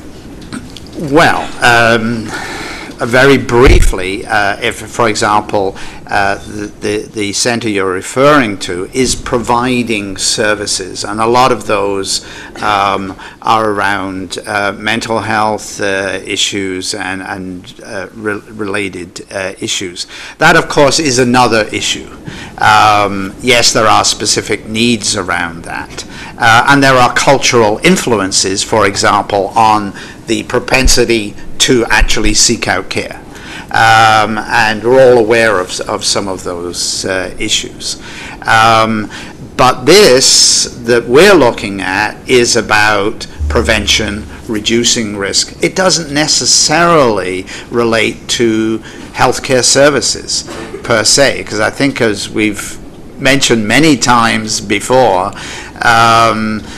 healthcare services are not going to save us from the consequences. So the key is prevention. Yeah. Do you plan on a communications or education program in different languages to target these populations, to make them aware of, what they need to do differently? Yes, indeed, we do address a lot of those issues. As I said at the beginning, language is only one of the issues involved. People are not just different because they speak a different language at home, but because a lot of their life experiences and their culture is different. So we do need to address all of those issues, and very often it goes well beyond providing information or providing that information in appropriate language, but becoming more intimately engaged with that community. That's why we are pursuing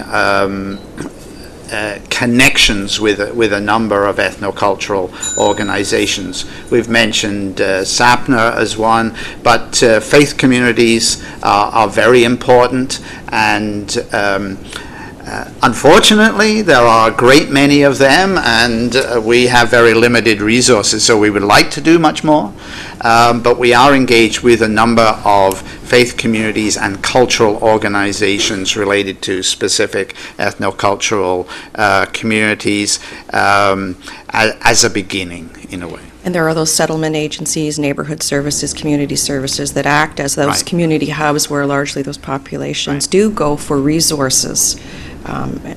Might want to contact them as well.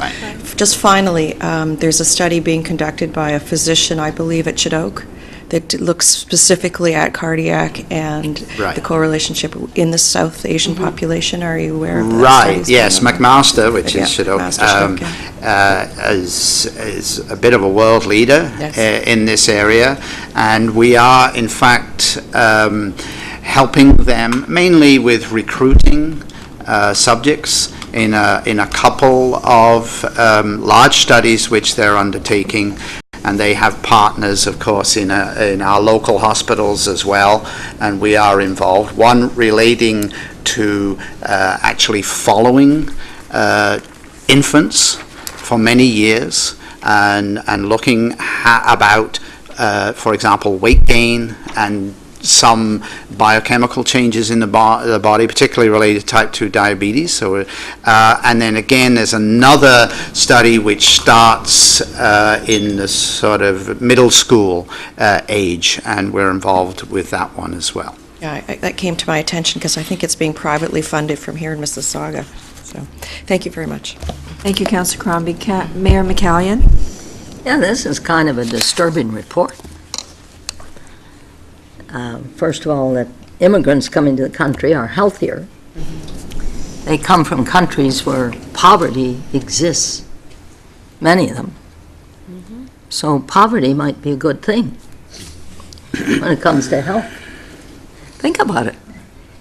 I mean, when you read this report, it really makes you wonder. We brag about the quality of life in Canada, and we don't live as long. Well, they eat fast food here. Because we can afford to eat McDonald's. Yeah, Because, fast so food. therefore, we should cut out all increases in salaries. Think about it. This is a report that sure makes you think very seriously that we're living, I know we're living beyond our means, but we're living beyond our healthy means. Yeah. And it's a very disturbing report, I have to tell you. It's not pleasant at all to think that, I mean, years ago, we were concerned about immigrants bringing diseases to Canada. In fact, I think we eliminated TB, and now I think, I don't know where it stands now, TB. So, are you telling me that the medical examination that they pass before they come to Canada says that they're only importing or bringing into Canada healthy immigrants? I mean, I read the report and I thought, gee, there's a message here, a strong message. Yes, indeed there is. But let's start off with the tuberculosis first. Yes, for immigrants who come to this country, the requirement is that they are not actually actively infected with the agent of a communicable disease that will present a public health or safety risk. or an undue burden on Canadian society. And the challenge with a disease like tuberculosis is that, once you are infected, there is the risk that it reactivates. So you may not be actively infected with tuberculosis or actively spreading tuberculosis at the time of arrival, but certain conditions, stress, other illnesses will often suppress the immune system and allow for an active form of the disease to develop. There are some prophylactic methods that can be used to reduce the likelihood of reactivation, but they are imperfect. And of course, there's always the risk of re-exposure. If one travels back and spends an extended period of time in close contact with people who actually have active tuberculosis disease. So that's briefly the story on tuberculosis. I think, however, the main issue here is that you are right that in general, immigrants that arrive in this country are generally healthier. But I think part of the issue there, and one of the messages that we've repeatedly tried to come to council with, is that much of that has to do with the structure of the environment. And in follow-up to some of the questions that Councillor Crombie was asking, while services and access to service may be important in respect of certain health conditions, there are a number of other health conditions for which the built environment and the way in which we live are perhaps equally as important, if not more important. And I think I'll leave it at that. Thank you. Mayor McCallion, do you have another question? No, and it says data from this report will be used to direct Peel Public Health ethnoculturally diverse community. You folks have to wait, you really have to concentrate on non-immigrants.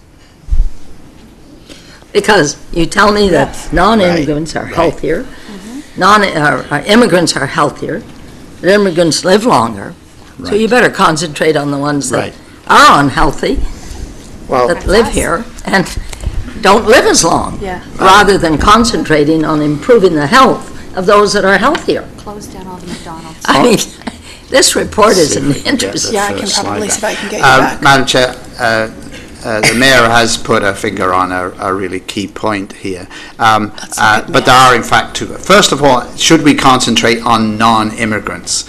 Here's that graph again, and you see that in the poorest group, the poorest 20% of the population, there's an almost 9-year difference in life expectancy. And it's not the immigrants who are on the negative end. It is the people born in Canada, particularly males. So you are absolutely right in pointing out that that's a group we have to look at. Poor males born in Canada are at a tremendous health disadvantage, and we're well aware of that, and we absolutely agree that we need to address that group. I would also point out, though, that we have this other graph that shows the immigrants come in, and the recent immigrants, that's 5 years or less, in very robust health. Then they go downhill. Then they do all of the wrong things that they pick up when they get here, and that's another challenge that we need to address ourselves to. Right. But again, to follow up on that, why do they do those wrong things? It's, well, part of it is at least the environment that we provide, right? Exactly. Behavior is very much shaped by the environment, and as it turns out, the appropriate environment will be good for both immigrants and non-immigrants. Yeah, exactly, yeah. Although, Don't move. You're Okay, Mayor McCallion, thank you. Councillor Paderak? Yeah, I just had a couple of questions about the reliability of the data. I note that on their immigrant analysis, it's 2006 data, and I wonder if we're going to have as good a data in the future as we go to the short form on StatsCan's work, and how we're going to be able to, this is what we talked about when it occurred, indeed. that we're going to run into problems as far as doing the analysis, which gives us good analysis of situations like health status of the population. Well, unfortunately, I think the answer to that has to be that it would be very, very unlikely that we will have as good data in the future with the demise of the compulsory long-form census. It has been replaced by an equivalent survey, which, however, is voluntary.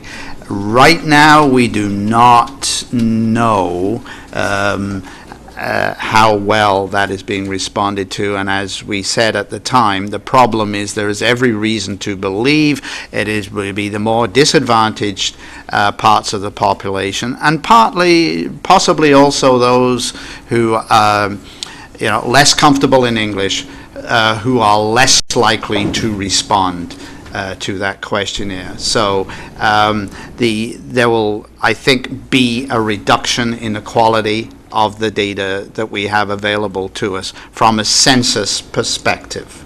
There are other ways, other sources of data that we use, things like vital statistics, for example, or our own services, the data we collect ourselves, where we hope that we'll be able to continue or even improve the quality of those data. But it's not going to be easy going forward. And that leads me to the, figure 6, it seems that a lot of the information that's derived, or the data may have been derived from the Canadian Community Health Survey, which I am unaware of, and how thorough that is. Because I'm just wondering how good this is at picking up data, immigrant data, on yourself, myself, and Councillor Mahoney, who are all immigrants, but might not be picked up. Well, the Canadian Community Health Survey is a long-standing survey undertaken by the StatsCan of extremely high quality. It's consistent over time, and it is well used. We like it very much, but it is, however, a sample survey. So it comes with a built-in variation, if you like. So that's where we say the true figure is between this and this 19 times out of 20. We've all heard that that expression used. So that's the drawback of CCHS data. The other point is it is self-report. So as we said, on the obesity, we know, for example, that CCHS is going to tell us 18% of adults are overweight, and we know the figure is really 26%. If you actually go out and measure people. So there is no perfect source of data. Each of them have strengths, each of them have weaknesses.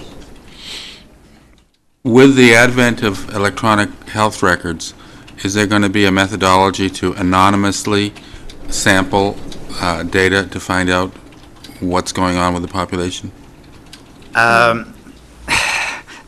There's two issues there. One is, when are we going to get widespread use of electronic health records? I think it's going to be a long time. And the second one is the privacy issues associated with that. I will say, however, on the CCHS, the final question they ask people is, do you mind, or may we have your permission, to connect the data you just gave us with your own health records? And about 97% of people say yes, because it's StatsCan that's asking, and they trust them. And that has proven invaluable. So, but you still have to ask people. Yeah. Most people are willing to participate, however. Okay, thank you. Thank you. Councillor Mullen? Yes, thank you. I guess, once again, it's clear that men are weaker and need to be educated more. But I would say that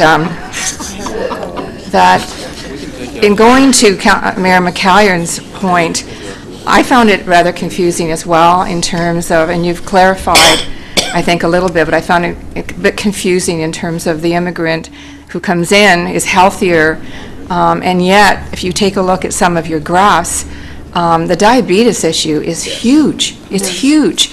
And if you want to talk about a major health issue, that relates to everything, it's diabetes. Diabetes leads to all kinds of problems throughout the entire body, and eventually can lead to death. So I look at that particular issue, and it seems that diabetes never gets talked about enough.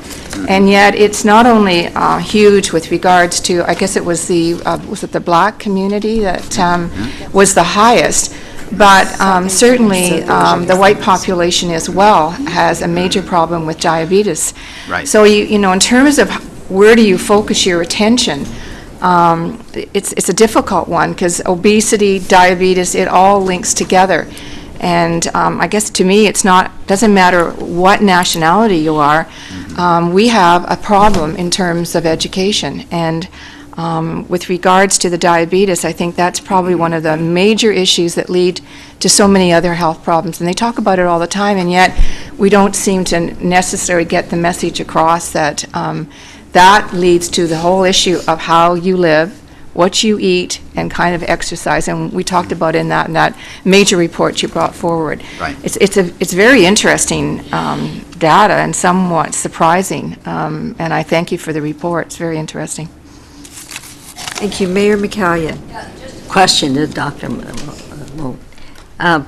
You know, I have concerns, and I have nothing to go on except that our food is full of chemicals. I don't think the food in some of those countries are full of chemicals. No, they're grown right there. Because I don't think they can afford. It's fresh. But milk lasts for ages. Meat lasts for ages. Bread. I really believe that we are over-chemicalized as individuals in this country. Has there ever been any research on that? Yeah, mayors last forever, Like too. mayors last for ages. Yeah, mayors last for ages. Mayors last for ages. Oh, yes. Is it because of the preservatives? No, I really, has there ever been any research done Yes, on the impact of chemicals that is in all our food? Yes, indeed. First of all, I don't think it's necessarily the case that there is an extensive use of chemicals in less developed countries. I believe, in fact, there's very often use of chemicals in those countries which are not permitted in countries like Canada. Or control. Yes, they're more controlled. Secondly, yes, there have been a lot of these studies. It's a very complex field because there are very, very many different chemicals that might be studied. But to sum it up, overall, there is really no evidence that this has a direct impact on our health. I certainly can't see that it accounts for the phenomena that we've presented here in any way. For example, Councillor Mullen has pointed out one of the most severe issues we have to face, and increasingly so, is the issue of diabetes, which in turn is related to cardiovascular disease, and there's no proposed chemical mechanism that underlies that. It's obviously strongly related to two things: diet and physical activity. Thank you. Councillor Fonseca? Thank you. Yes, I too found the report very interesting. And on page 10, under the future outlook, there you mentioned that there are significant gaps. And to Councillor Mullen's point, and a bit to Councillor Patrick as well, how much of the data do we get? And there's some reference to landed immigrant data that's provided. How much data do we get when immigrants first arrive here? Data of the kind that we've presented here, not at all, because in each of these slides we've explained where we get the data, and they're generic data where, for example, in the Canadian Community Health Survey, one of the questions happens to be, are you a recent immigrant? How long have you been here? Ethnically, what are you? And then we're able to go back and select those data out. But in terms of actual notification, from, what's the CIC. department? CIC.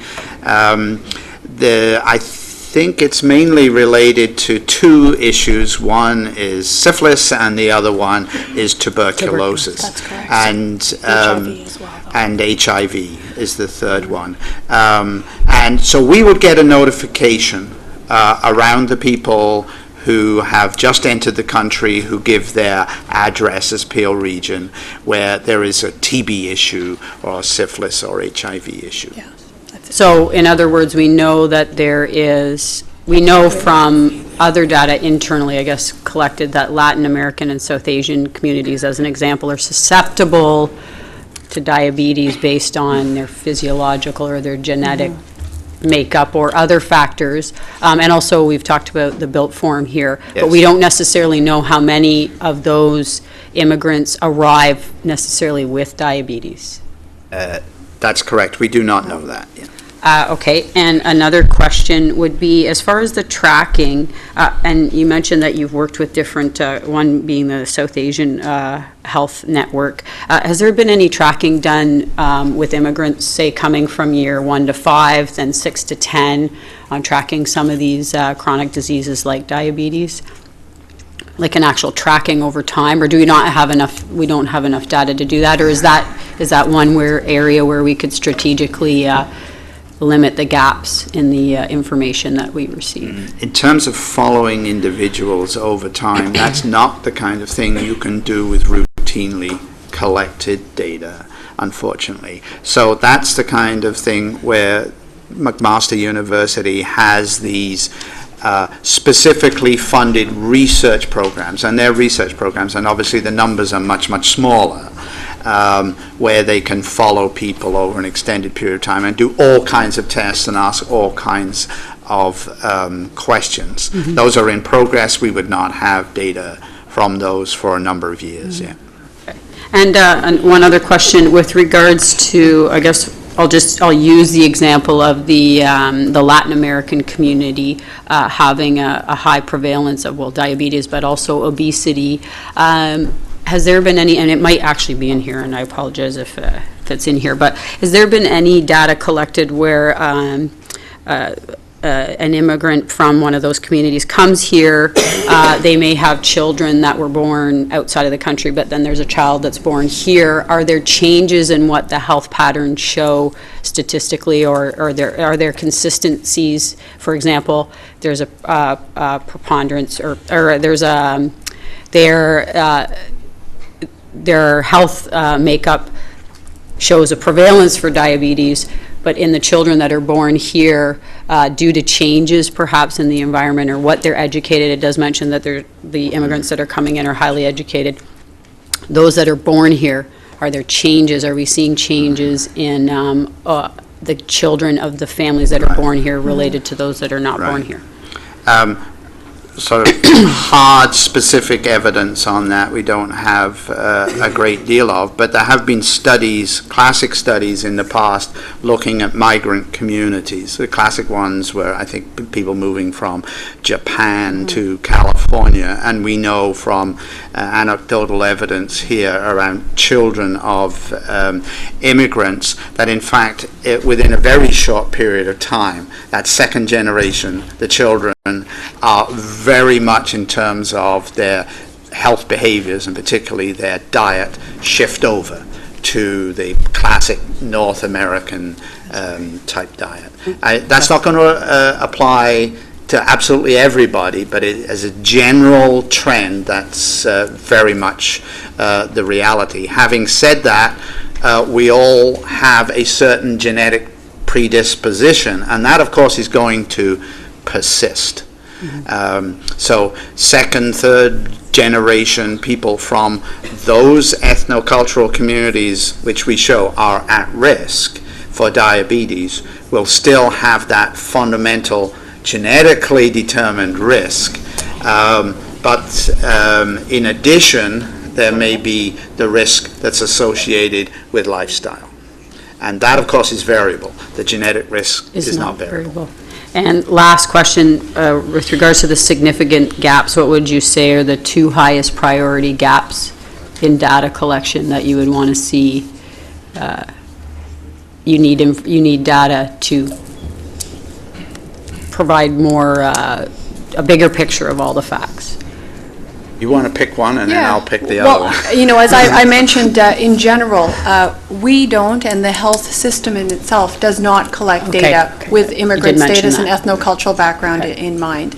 I think one of the issues, though, too, in that is that trying to characterize what your ethnocultural background is in a consistent manner and getting easy. a standard sort of understandable answer to that question is not as simple as it looks on the surface.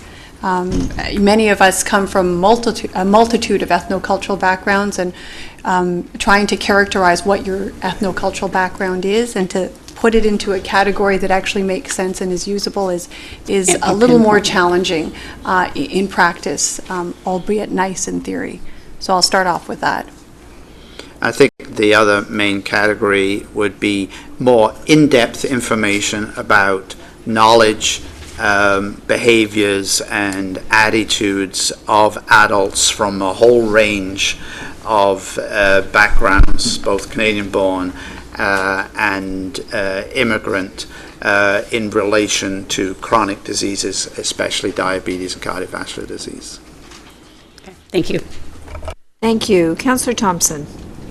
Yeah, the one thing that has caught my eye is for many generations, and I mean, we've been here, my family's been here for over 200 years, and typhoid has been a big killer when they first came here, and it's still a big disease today. Is there no vaccination that's been developed to vaccinate, inoculize people to avoid this? There is, but as I was mentioning, part of the trouble is that, so a couple of things.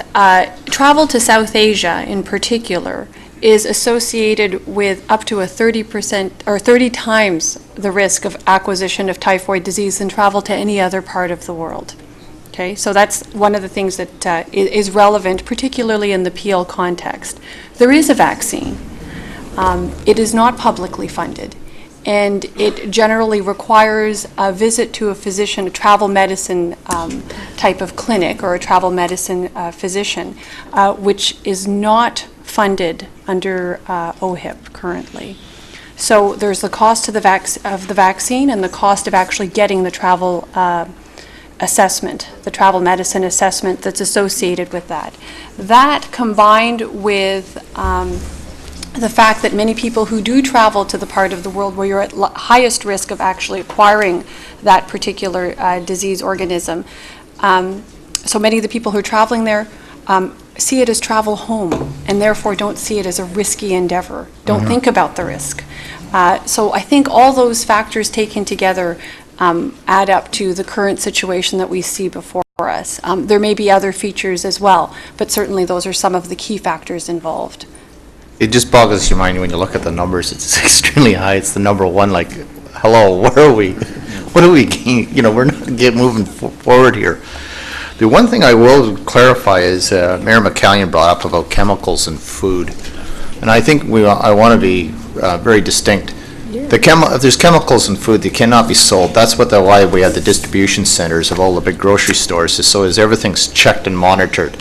And I can tell you, as a farmer, 2/3 of my time is paperwork for accountability, and 1/3 farming. And it's getting far greater, but that's what it is, to be accountable. So I got to say, it isn't the chemicals in the foods. I think more or less it's the preservatives that are used, the corn syrups, the pops that people drink, and the diets that we have here. You go to Europe, you can't find Smarties or chocolate bars or anything in kiosks over there. It's baked goods. It's our diet, and it's so available everywhere you go. And the other thing too is Mayor McCallion's right. You go to the third world, and there's meat, there's chickens, there's everything hung up, but it's all salted so heavily. And it wasn't until a veterinarian told me, well, if they ate as much meat as we do here in a serving, the salt would definitely kill them. So I think that's the understanding. We have to understand the difference of cultures. But you're right, it's the food, but it isn't the chemicals in the food. The big thing is I think it's what's additives and the preservatives, and it's the cost that's cheap, that's acceptable at low rates. But I think that consumption of our diet is the big thing. That's just my 2 cents worth. Thank you. Thank you, Councillor Thompson. Councillor Foley. Yes, thank you. I wanted to speak to Mayor McCallion's comments as well, and I think Councillor Thompson is correct in that the chemicals that I think we really have to be worried about are the ones that exist in the prepackaged foods and canned goods and that sort of thing. And I think people who come here from abroad are probably coming from a culture where they eat a lot of fresh food, less meat. They come here, you get jobs, you get busier, you buy more fast food, you can afford to buy, you eat out at restaurants more and buy more prepackaged foods. The convenience is there, and the trans fats, that sort of thing, are a real danger. I think I've become a label reader, and my personal motto now is if it's on the label and I can't pronounce it, I don't eat it. I also think it goes beyond food, and I know it's a bit of a segue, but just to touch on it, Bruce Laurie and Rick Smith from Environmental Defense wrote a very interesting book called Slow Death by Rubber Duck, and it talks about the formaldehyde in your shampoo and body wash, and the lead in ladies' lipstick, and the triclosan, I think it's called, in hand sanitizers. And these are all things that I don't think our body was meant to take in. And, yeah, so it doesn't know what to do with them, and the reaction isn't a good one. So just some more food for thought, if you would. Just be lucky you don't get a lecture from the Dr. Mowat on reading labels. He'll take that up with you later, I guess. I have a quick question, Dr. Mowat. Do we have data, reliable data, that says in their home countries what are the prevalence of the various diseases? It really is an important piece of information. Is it worse or better here than it is in Latin America, in South Asia, or in the Caribbean? In other words, had they stayed home, maybe their life expectancy would have been different, but the likelihood of them developing diabetes or obesity would not have changed. A couple of answers to that. The first one, if you talk to public health officials, say in the Caribbean, what they will say there is that they are getting the double problem. Still have the problems associated with the developing world in respect of communicable diseases, but in addition, the scourge of diabetes, cardiovascular disease, and the other big one, of course, they have there is injuries related to motor vehicles, which is sky high in the third world. So that there is a general recognition that developing countries are undergoing a transition to acquiring these diseases of affluence, as Mayor McCallion has alluded to. So that's point one. The second point is, in terms of hard data, the answer is no. When we started this work with Dr. Anand at McMaster, who wanted to find out what's happening to South Asian communities in Canada, I had exactly the same question. I said, well, how is it in India? And the answer is that, unfortunately, the quality of data collection in many countries just does not allow you to get exact figures. But anecdotally, yes, there's a problem across the world. In China now, a growing problem with obesity, and no doubt all those other things are going to follow along. Thank you.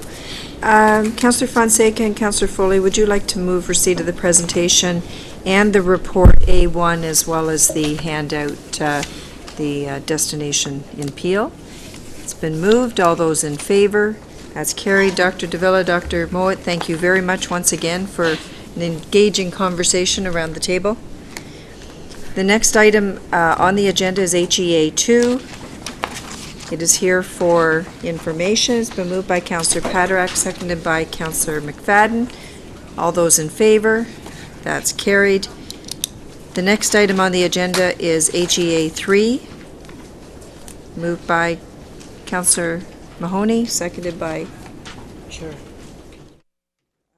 Mayor Morrison. Mayor McCallion, you have a question? One on the You had one on the healthy babies? No, I'm sorry. Dental.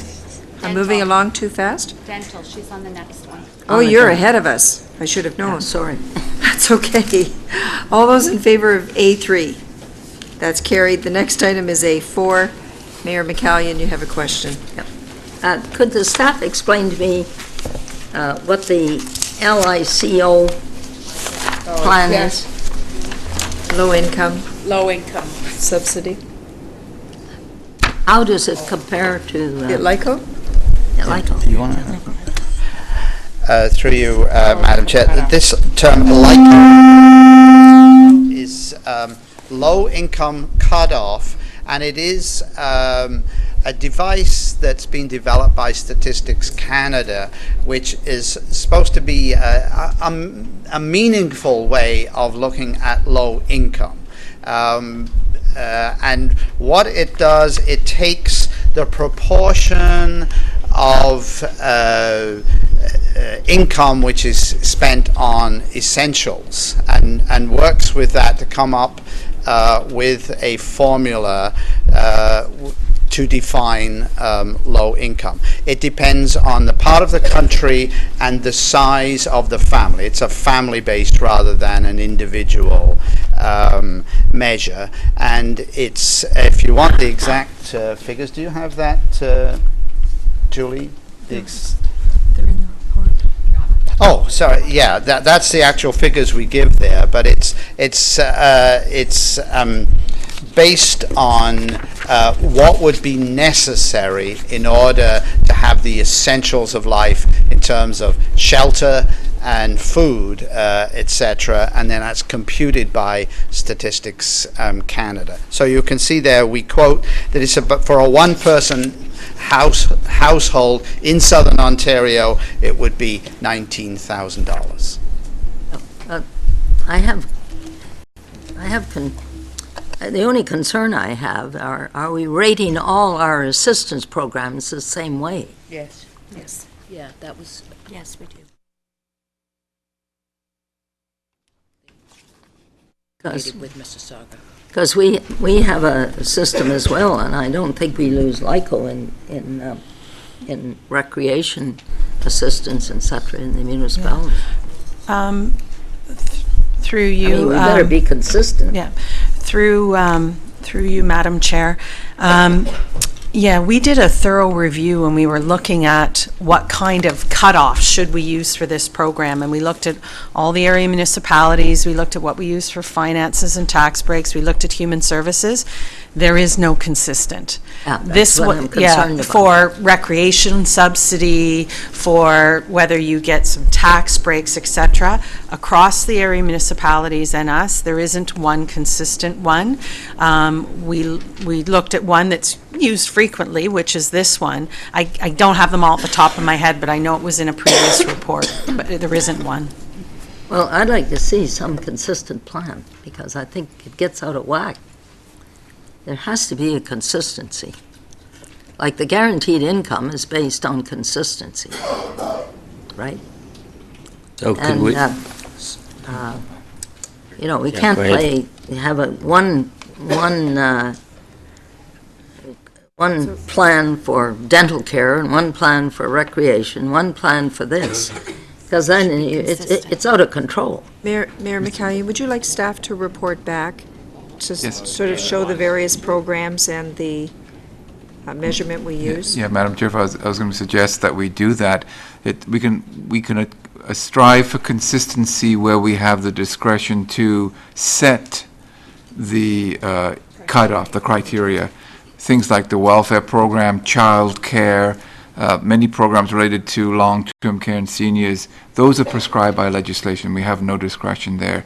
But where we implement a program like seniors dental, Yeah, I know. recreation, for example, at the local area, I'm not sure about some of the tax relief programs. If we have discretion, we can work with the area municipalities to strive to have a consistent approach. We can certainly report back on what the existing situation is and with some options, if that's all right. Well, I would move that. I think we have to have some consistency. You can make exceptions, but Why don't we, just a suggestion, why don't we move forward with this for a couple months and we'll come back and see what we can do. This way we don't stop the program for January, now, February. did the committee, when you met with the stakeholders, was there any comment that there are people that might be using the plan that doesn't have to? Because I get that feedback from Jeanette? somebody. Not now. Not now. Through Madam Chair, this was an issue that Council has raised with us in the past, and in fact that was the occasion for us to actually take a look, and we introduced at Council's direction a new method for actually requiring more proof now. Yeah, well, that was one of the and as a weaknesses of result the of system. that, there was in fact a drop-off of the applicants. And in going back through those who had already been on the waiting list and looking at them again, we did in fact find a fair number of people who did not fit these criteria, and they will not be Yeah. served as a result. So in other words, you cleaned up the system. Yeah. Yes. Yeah. I hope, because I was getting complaints Well, from dentists that people I'm were pretty sure getting that services that they were not should not have received services. Mayor McCallion, when staff introduced the enhanced criteria that was approved by council, 937 individuals were removed from the list. They Excellent. didn't meet the enhanced criteria.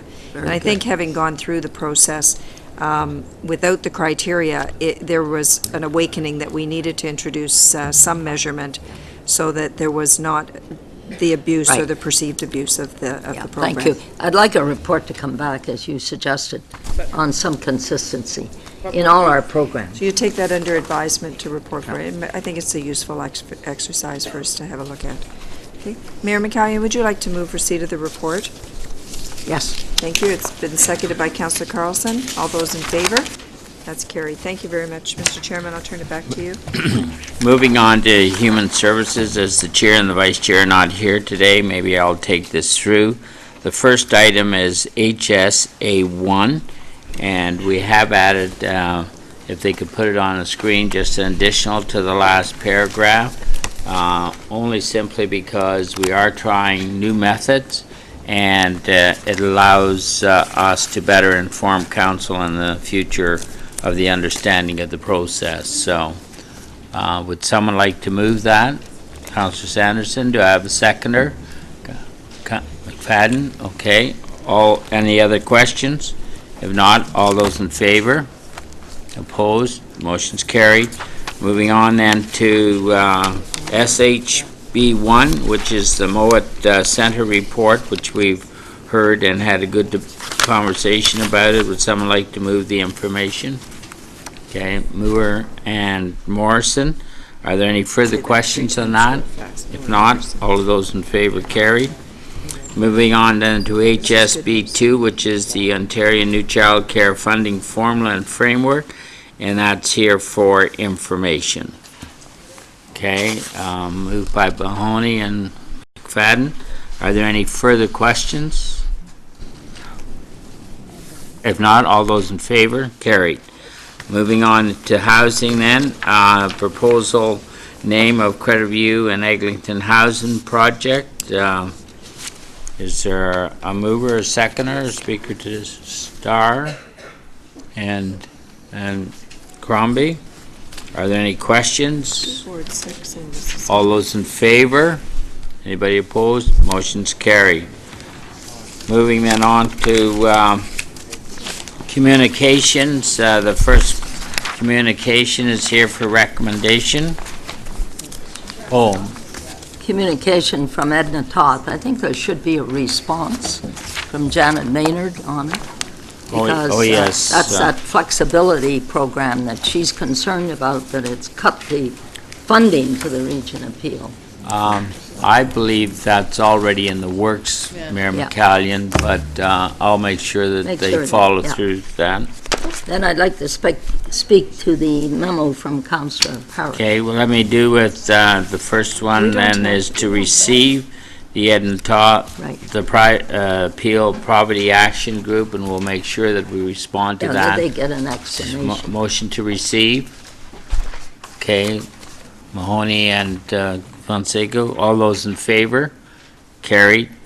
Then the HSD2 is correspondence from Carolyn Parish in regards to several concerns around the Eglinton Credit Housing Project. Mayor McCallion? There's no rumor about it. It's not a rumor at all. At the Peel Living, this is an issue of Peel Living and not Regional Council, for one thing. read that. It has nothing to do with Regional Council. I brought it up at Peel Living. I stayed for one of the meetings, even though I'm not on Peel Living. And the chair of Peel Living offered to go down and look at the building. It is not, in my opinion, according to the standards of Peel Living buildings, in my opinion, on the outside, maybe inside. I'm speaking of the outside. So Paul Palesci, the chair, went down and, in fact, inspected more than I did. I didn't go in behind the building, but he's even concerned about the residents that live in the townhouses behind the building. And he has been meeting with the Councillor Ron Starr. He's involved, Ron Starr. And I believe he will be bringing a report to Peel Living as to what can be done to improve the look of the building. It is strictly looks like an industrial building because of the fact that the outside. Mayor McCallion. And he agreed with that. So I assume that Peel Living will be dealing with it. He did discuss Mayor with McCallion? me. Yeah. I asked the question again because sometimes it's Peel Living building, sometimes it's the Region of Peel building. I just found out this morning after you had mentioned you wanted to speak to this, that this is a Peel Living building. No. Peel Region building, sorry, Peel Region building. Oh, it's a Peel Region building. Yes. So we have to address that issue to this council. Okay, so therefore, it'll be up to you as chairman to look at it. Paul has done the investigation, and I'm sure Councillor Starr would like to speak to it. He's been involved with Councillor Starr. I turned it over to Peel Living, thinking it was a Peel Living building, and he did go down and spent the time looking at it and agreed, his report to me, that it needed some improvements from an aesthetic point of view. Hey, Councillor Starr? The mayor is entirely right. This issue was brought up, as a matter of fact, it was brought up at this council chamber about taking a look at the building, and anybody, and I also advise anybody to drive by and take a look at this industrial prison. And that's basically what it looked like. It looked like a typical government building from 30, 40 years ago. And yes, they tried to do something with the brickwork, etc. The original balconies that were envisioned, I guess 4 or 5 years ago, weren't included in the plan. And really, the idea of putting aesthetic railings, and that's what it comes down to, railings, not cast, but fabricated aluminum railings, which would be best for longevity, it was proposed. And Councillor Palesci and myself and staff have probably been at the site at least 3 times. We've seen different types of plans and drawings and estimates, and as far as Councillor Palesci and I were concerned, they did a great job, and we have money in the budget. It turns out that to do that for the whole building, both sides, it's roughly $200,000. And $200,000, I think the building was, what, 53 million? You're talking like 0.3% to make the building acceptable from an aesthetic viewpoint.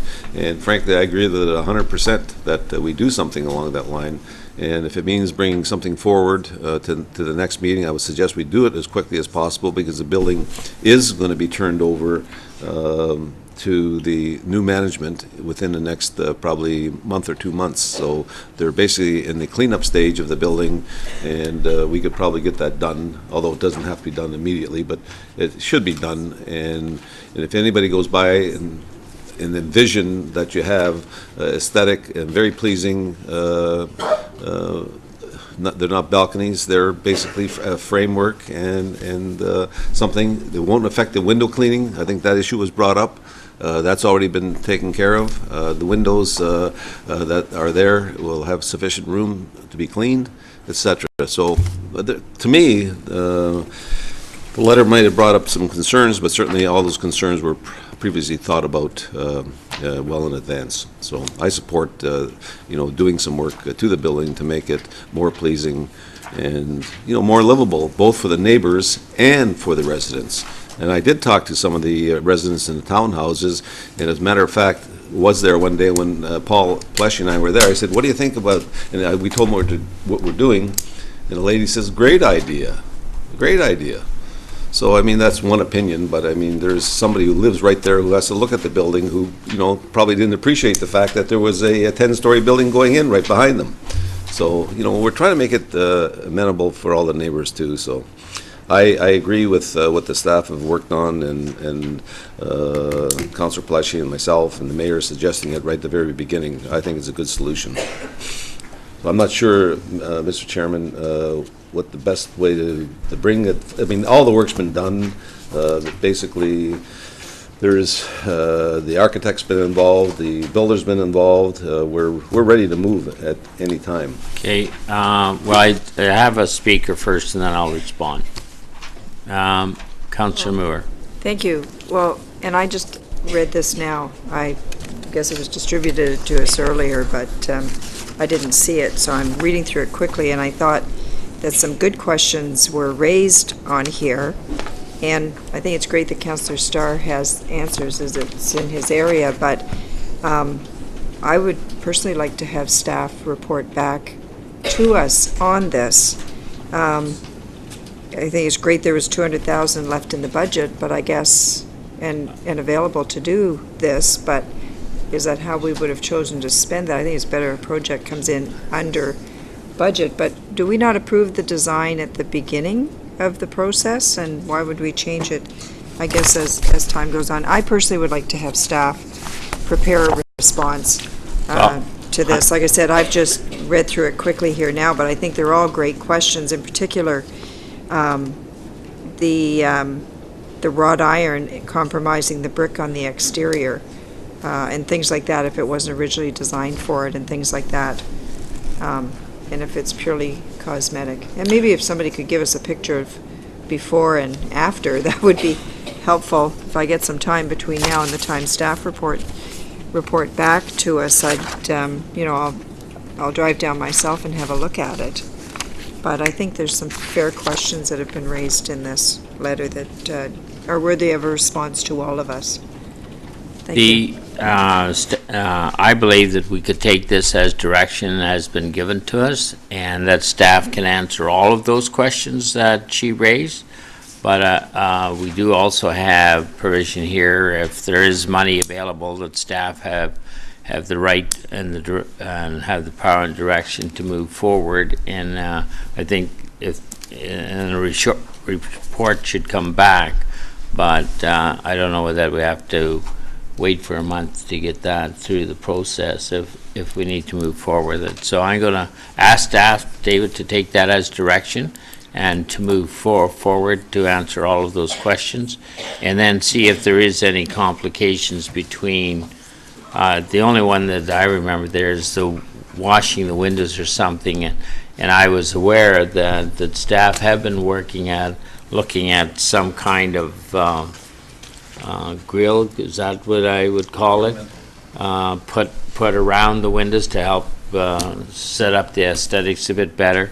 But those other questions are important questions, and I think staff can look into it and do the right thing. Just David? a point of clarification for staff, Mr. Chairman. We can report back with answers to all of these questions. Do you want us to hold off on doing the work before we report back, or we'll just report back with the answers? That's what I just need direction from council. Okay. Mayor McCallion? The councillor of the ward that has certainly gotten involved in it in detail, and Paul Pleshy, unfortunately Paul is not here. I just asked him to look at it. As mayor, I'm not happy with the building. I think it's not up to the standards of Peel Living. And I think I've always been very proud of the buildings that have been built in Mississauga by Peel Living, that has, you don't know the difference between, really, very little difference. I think that's a standard that the Peel. I don't think this building is up to that, by any means. And therefore, I turned it over to Paul and to the councillor, thinking it was a Peel Living building. Now you clarify it's a regional building. I mean, if it, I think the question should be answered, and I think you can answer them. I don't think there's any problem with answering the questions. And I think that since the councillor was involved in the design of the building, Councillor Parrish, in fact, I've spoken to our staff at the city and complained to them that they would allow the site plan to go through the way it did, by the way, because the site plan should have picked up some of those things. I don't know how it got through the city of Mississauga site plan process with the look of the building, the way it's turned out. It's a big question mark. So the staff at the city I've criticized as well as to how they let the building through. Yep. So, and Councillor Councillor McFadden? Paleschi reported back to me that he was, as chairman of Peel Living, he was not proud of the building. He felt it was below the standards of Peel Living. Well, he also spoke to me about it on kind of what they had come up on, and I guess I was thinking it was Peel's building too at the same time, so. Councillor McFadden. Thank you, Mr. Chairman. I drive by that building every single day to come into the city.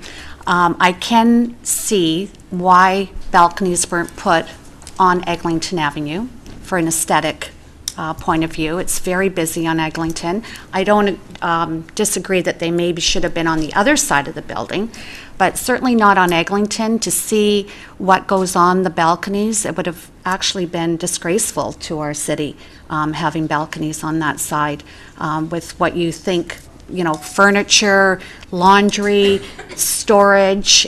We would have had other issues. I don't disagree that maybe we need some aesthetics on that side, but my concern would be the maintenance of those wrought iron. If we're going to have further problems with the rust or however they're going to be attached to the outside of the building. So those are some of the concerns that I have, is the maintenance going forward. But I do agree that not having the balconies on that side because of the future of how that building would have looked. You think it looks bad now, it would have looked even worse at that corner.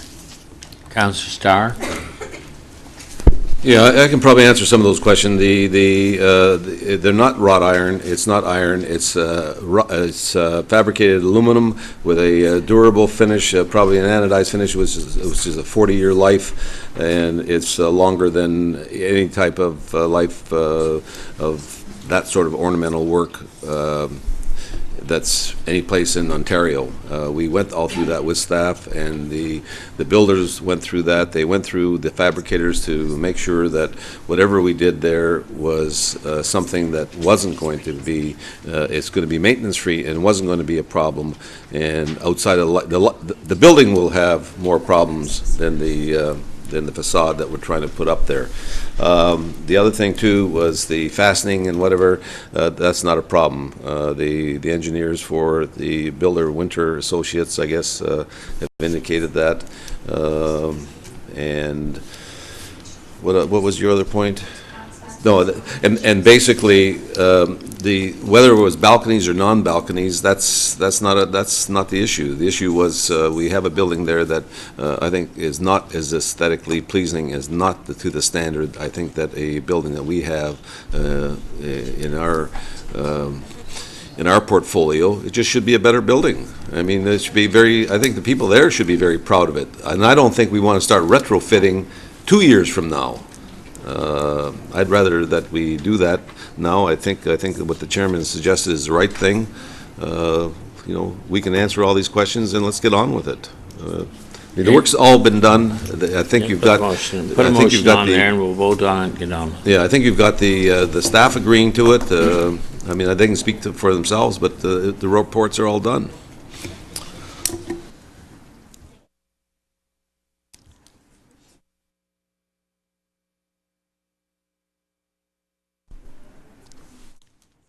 Okay, do you want to move that, Councillor Starr? Do I have a seconder for that motion? Okay, Thompson.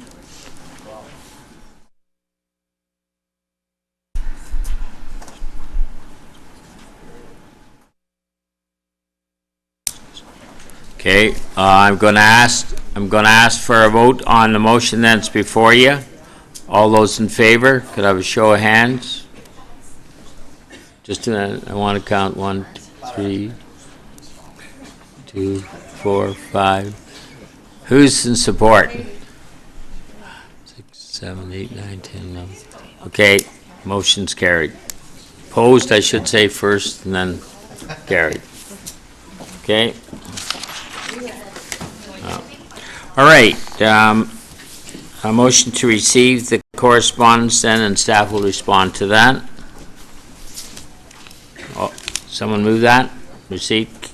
Any questions? All those in favor, carried. Moving on then to management, Councilor Fonseca.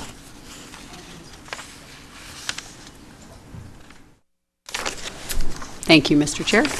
So first item is MAA1, the proposed amendment 2 to the growth plan, and the recommendation is to support the proposed amendment 2. Mayor Morrison. Thank you. Excuse me, I actually would like to speak to both of them, A1 and A2, yes. so my comments will apply to both. Excuse me, there are other regions in the GTA that are going after the province through motions that once the province has approved their ROPA, that there shouldn't be any appeal process. Halton is moving forward in that direction. And Durham and York are looking at it, and I think that we should be on board too. So I would, because the province should, or if the appeal process is allowed to go forward, then the province should pay the bill. Our costs, we shouldn't have to pay them. And our taxpayers shouldn't have to pay it, the province should pay it. Because they have already, we at the region will say, have approved the ROPA. The province has approved the ROPA, and then it gets appealed. So it's the province's growth plan, we are conforming, and therefore the province should pay. So I would like maybe staff to look at some sort of a motion that could come back to the next council meeting, so that we could deal with that, okay? Yeah. The other thing is, in the places to grow, I would like something, I know Caledon has asked for this, we talked about it at this table, and the Greater Toronto Countryside Mayors Alliance are, the 14 municipalities are all on side for asking the province, and we have asked them, and we've been working with them, to de-link the 50 persons per person between residential and employment. Because employment today, unless you have the office towers, you cannot achieve the 50 persons per hectare. And so, and even if you're fortunate enough to get manufacturing today, manufacturing is robotics, most of it. So you do not get 50 persons per hectare. So then you have to take that up on your residential side, and it becomes extremely difficult, especially for the municipalities, like the countryside municipalities in the GTA, because some of us don't have transit, some of us, so to have those densities and have none of those type of public amenities, very difficult. Anyway, so I would really like something a little stronger in the region's position that talks about the delinking between the residential and the employment. You can bring it back at the same time. Sorry. Could both items be brought, could both We'll bring items them be both brought back to the next council. Sure. Okay. Thank you very much. Thank you. Mayor McCallion? Yes, I can appreciate Caledon's problem. Trying to relate residential to jobs. But quite honestly, you know, I don't know how we're dealing with this growth plan. My staff says that not enough growth has been allocated to the 203 growth forecasts are to be retained and appear to be too low for the region appeal, right? Is that the region's position too? that the figures should be updated or not be required to be reflected in municipal official plans. Staff's Can somebody speak to explain that. to me how we're going to deal with all this? Sure. I find it very, very confusing. Through you, Mr. Chairman, the region's position is consistent with City of Mississauga's staff report in that the population that's been allocated to the region appeal is low for 2031. What's happened is, you recall the previous places to grow that we just, the exercise we just went through, allocated 1.64 million people and 870,000 jobs to the region appeal. The new amendment that's come through significantly increases Peel's population to 1.97 million, I believe it is, Yeah. but to 2041. But what they didn't do is change the 2031 population number. So all that additional growth we're getting is back-ended to the last decade, which is 2031 to 2041, which is out of sync with reality. What's happening on the ground is the Peel is growing at a rate that's faster than places to grow. So our strong position with the province, and I met with them yesterday, is deal with this issue, change the 2031 number to reflect what really will happen in Peel, or get rid of the 2031 number and give us a planning horizon of 2041, and we can deal with that. So that's our position, that the numbers are too low for 2031. And have you dealt with the question that Caledon has raised? Yes, we have, on many occasions, have had conversations, and I've written a letter to the province on this issue, that density, employment density and the residential density combined do not work. And that's Well, if it because, doesn't work in Peel, there's not just Peel that has these growth plans. It mustn't work in York, and it certainly can't work in Durham and Hope. So, through you, Mr. Chairman, it is a issue that's been consistently raised across the Greater Golden Horseshoe, that the way the province devised this density scheme just does not work, given our employment density trends are, because of robotics and so forth, we're getting less and less people per industry. so what you're saying really is that the province is not listening to the concerns. And I noticed the rural associations are getting together, right? You're meeting on this issue. I noticed it in Urbis. Do you think you have a chance of getting? What is the answer to it? I know what they're saying, and what is the answer to it?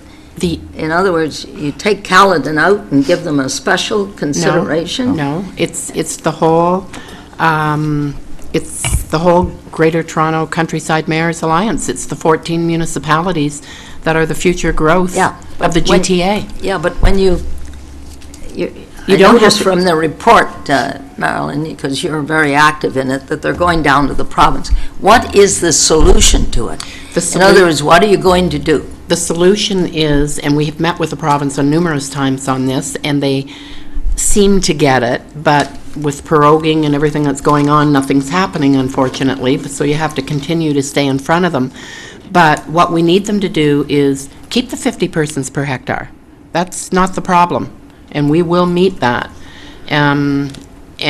But don't link it to the 50 persons on the other side for the employment, because if you cannot meet, and none of these countryside growth areas are going to be able to meet the 50 persons per hectare on the employment side.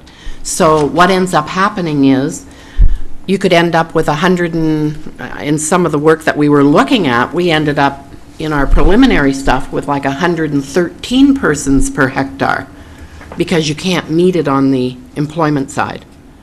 So can you imagine 113 persons per hectare in a rural area? I mean, it's not practical. And so what we're saying is, take the employment side over here, keep the 50 persons per hectare. I mean, I guess if the province said, well, we have to make it up somewhere, so we're going to raise that to 60 persons per hectare, so be it. Yeah. But don't link the two. The two. Because some municipalities will end up with, like I said, 113 persons per hectare. Others will end up with 75, others will end up... So give us something that we can all work with some consistency. So, I think David would like to also speak to this. Yeah, I think, through you, Madam Chair, the province has the right intent, and I'd go back to something that Dr. Mowat spoke about earlier when we were talking about why people's health change. We want live-work communities. We want communities that people can be active in and not have to rely so much on the automobile and so on. Our perspective is what's wrong with the way the province is going about achieving that is that they are dictating the way to do that rather than expressing the outcome they want and allowing municipalities to develop how they achieve that outcome. So they're dictating a formula, and that formula is not, practice is showing us that that formula is not working.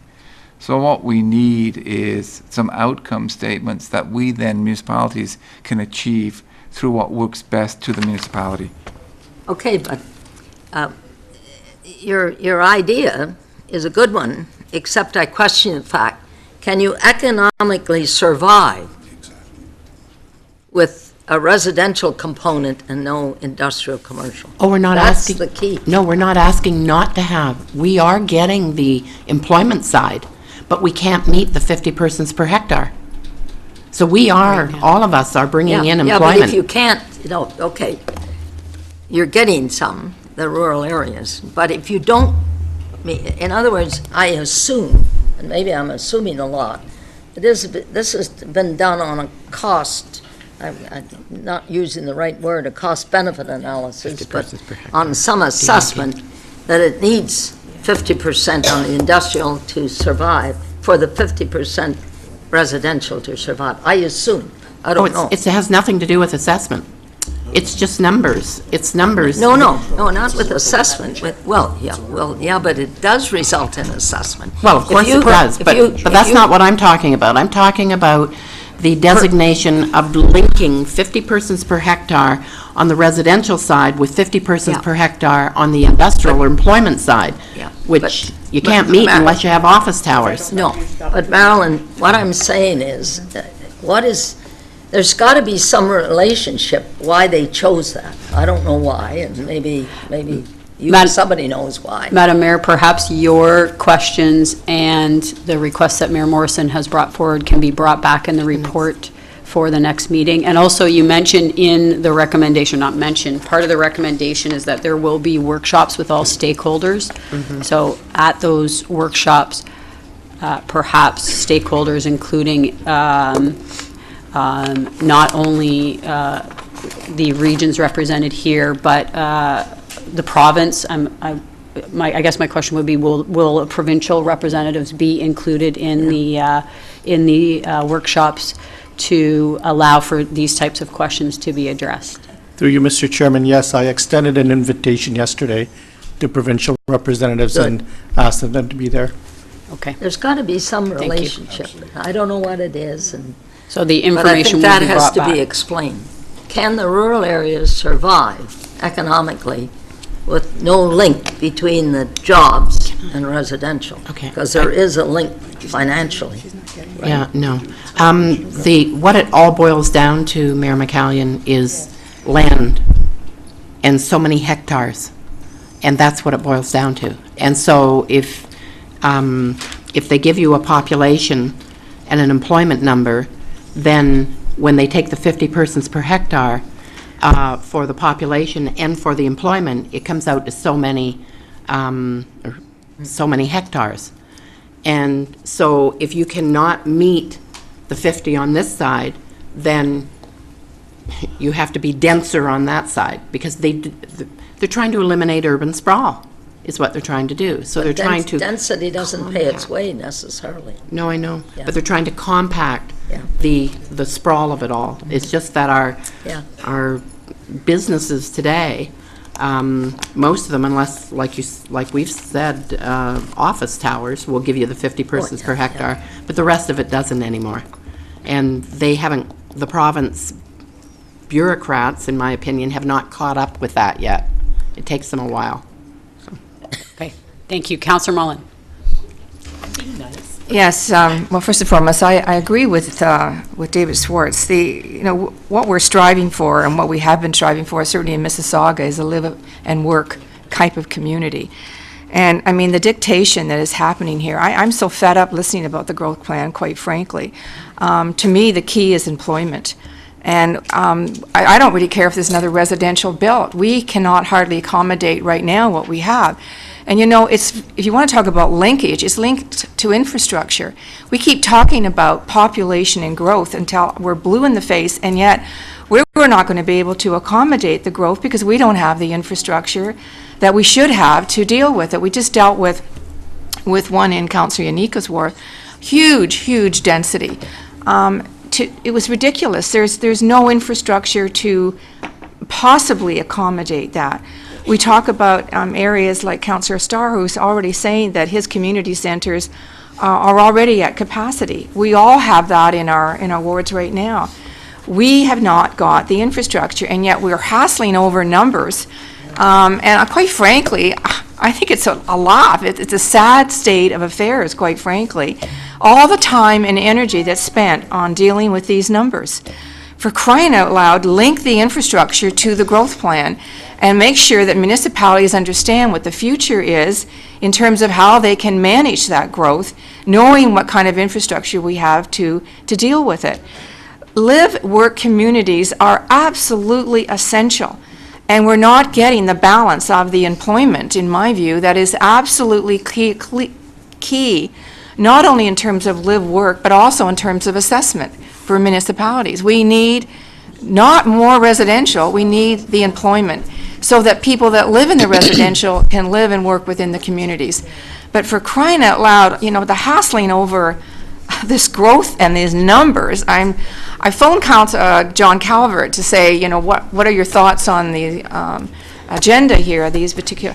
I mean, we had a laugh over the infrastructure, but it's not a laugh that really is one that's comfortable. It's one that's really quite sad, because we're just spinning our wheels here. The province doesn't get it. We can't keep talking about higher densities without the appropriate infrastructure. So, quite frankly, I don't care if there's another residential built. I think we need to focus our energy on saying to the province, well, thank you very much for the growth plan, but you don't get it. We can't continue on hassling over these numbers until we know what our future is, and are we going to get the infrastructure that we are all talking about and that we've worked so hard through the environmental assessment, and the BRT is a really good example in my view. Thank you. So, to Councillor Mullen's point,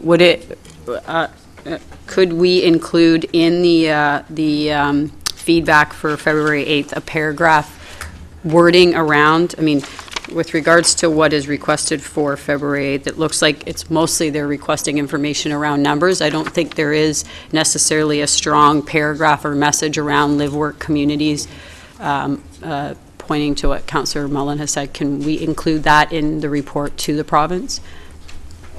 Okay. Councillor Thompson. Say, we've raised this a number of times when we've met with through the IRAC committee, when we've been at AMO, Roma, wherever we've had the opportunity. And the province, when we've talked to Larry Clay and the group, they have admitted, yeah, we botched the 50 jobs per hectare. And using the Magna example in Milton, they even have office space there, and it's all robotics. It's 23 jobs per hectare if you really analyze the whole area. And that's supposed to be your model of manufacturing. So that is a big argument, but the big challenge we have in the GTA with places to grow, it doesn't cover off London, it doesn't cover off Windsor. They can do whatever the heck they want. We're the ones that are caught that we have to abide by, and it's got a strap that we can't bring those businesses that we want in, so they're going elsewhere. So that's what it's going to lead to if we don't get this under wraps. And this is the engine or the hub of future growth for industrial growth, and we're just basically, and when we spoke with them in August, Councillor Sanderson and who else? There's several of us that were in that delegation along with David. They did say what Larry Clay did say with Mayor Wynn, or not Mayor, Minister Wynn, was, yes, they're the ones to do the work, but they have to get direction from Ministry of Infrastructure and Renewal. They have to tell them to do the work, to get it done, to get it off the table. So we came out of there realizing we've missed this round of numbers. So we have to put the political pressure on to get it done. I don't know, and maybe I can ask this back to our CEO, is maybe we can send I know we're in prorogue, but maybe ask the Infrastructure Renewal to say, look, we're at the crossroads here again. Can we not get Ministry of Housing and Rural Affairs to do their studies to get this thing solved as far as 50 jobs per hectare versus sitting out there? Because they're looking at 2015 before they look at it. So could that be brought back for the next, as part of the report? Okay, thank you. Mayor McCallion. Well, you know, Pat Mullen has hit the nail on the head. Our staff and regional staff are saying, you're not giving us enough population. And what we should be saying is, the population we have, we can't look after, really. And we're not doing that. My staff is saying the same. Oh, you haven't allocated enough population to Peel. Well, the more population they allocate, the more infrastructure we need, the more sustainable revenue of some type we need to look after the people that come out of the homes. So we're going along with the gag. And I know in Mississauga, when it came to second units, the staff said in a report, no financial impact. That's what they did, you remember? I said, please get that out of the report. The legalizing a second unit in a house, what does it do to our community centers, our libraries, and you name it? So I have to say that both regional staff and city staff are encouraging more growth, and yet we can't handle what we've got. So, you know, when are we going to tell the province that, Madam Chair, if I could just you know what? respond to that. I've decided that we, the large urban mayors, are doing a sustainable funding thing. And I've decided that we're going to have to go on a hunger strike. Oh, my goodness. Liquid diet. David, could you speak to the mayor's questions and comments? We're going to have to go on a hunger strike. Just very briefly, Madam Chair. Because that seems to get the Prime Minister to a meeting. A lot of people that, by the way, the premiers of this country can't get the Prime Minister to a meeting. He won't go to a meeting of the premiers of the province. So, but when are we going to stop asking for population growth? And say, until we have the infrastructure. Mayor McCallion, David would like to respond to your questions. David, you got the answer? Thank you. I don't have the answer, Madam Chair, but just a point of clarification. It's not that staff are asking for more population. What staff is saying is based on the rate of population growth that is happening through immigration and natural growth, the numbers provided by the province are unrealistic. Therefore, we cannot plan adequately because our planning has to be built on the numbers approved by the province. So the numbers approved, the province approves, 1.6 million people for Peel by 2031. Our estimates and the estimates from the local municipalities are we'll have more people than 1.6 million by 2031. We don't control them coming into the country or coming into.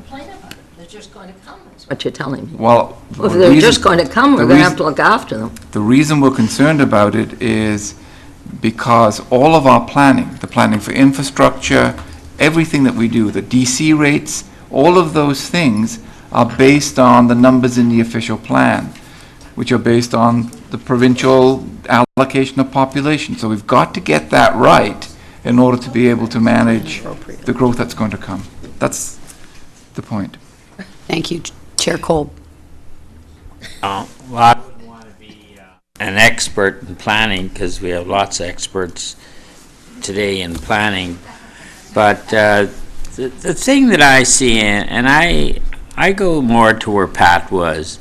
I mean, there's no other part of Ontario that took 35,000 people of new residential how many jobs did we get when we took that? So we took that for 5 full years, according to the census, which was I can tell you the number exactly that they said in it was 34,448 people. And you might as well say those that slipped in were not far off the 35,000. And how many jobs were created in Canada in that time? The only jobs that I know were created is out in Alberta and out in Saskatchewan. There's no jobs been created around here. Some of you should go to the Build Committee when the 4 of the 5 chairs are invited to go there. And I remember last year, Roger Anderson really took attack at Clay, and he mentioned that to me the last time I seen him, that we were in the city, how bad that was. But you have to remember the province is in a very poor position.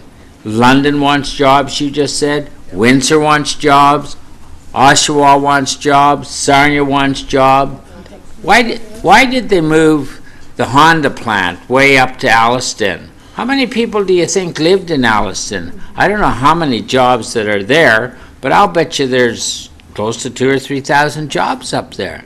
How do you think those people are getting there? They haven't grown. Alliston hasn't grown until within the last 5 years, but it became a real good green field, so they popped lots of population in around there. I'll bet you not even half of those people work in that Honda plant. They drive down your road, our roads, and everybody else's roads to get a job in Mississauga or in Brampton or in Toronto.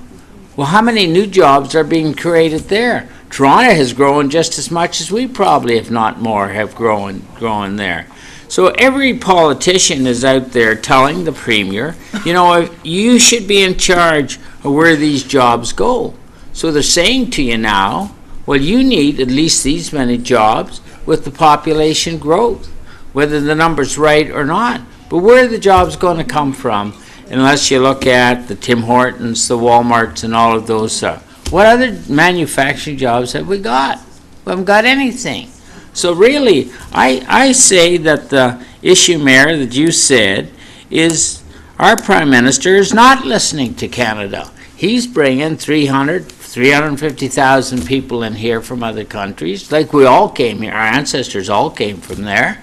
But there were jobs in small communities that maybe were only 5 people, 10 people, but manufacturing jobs.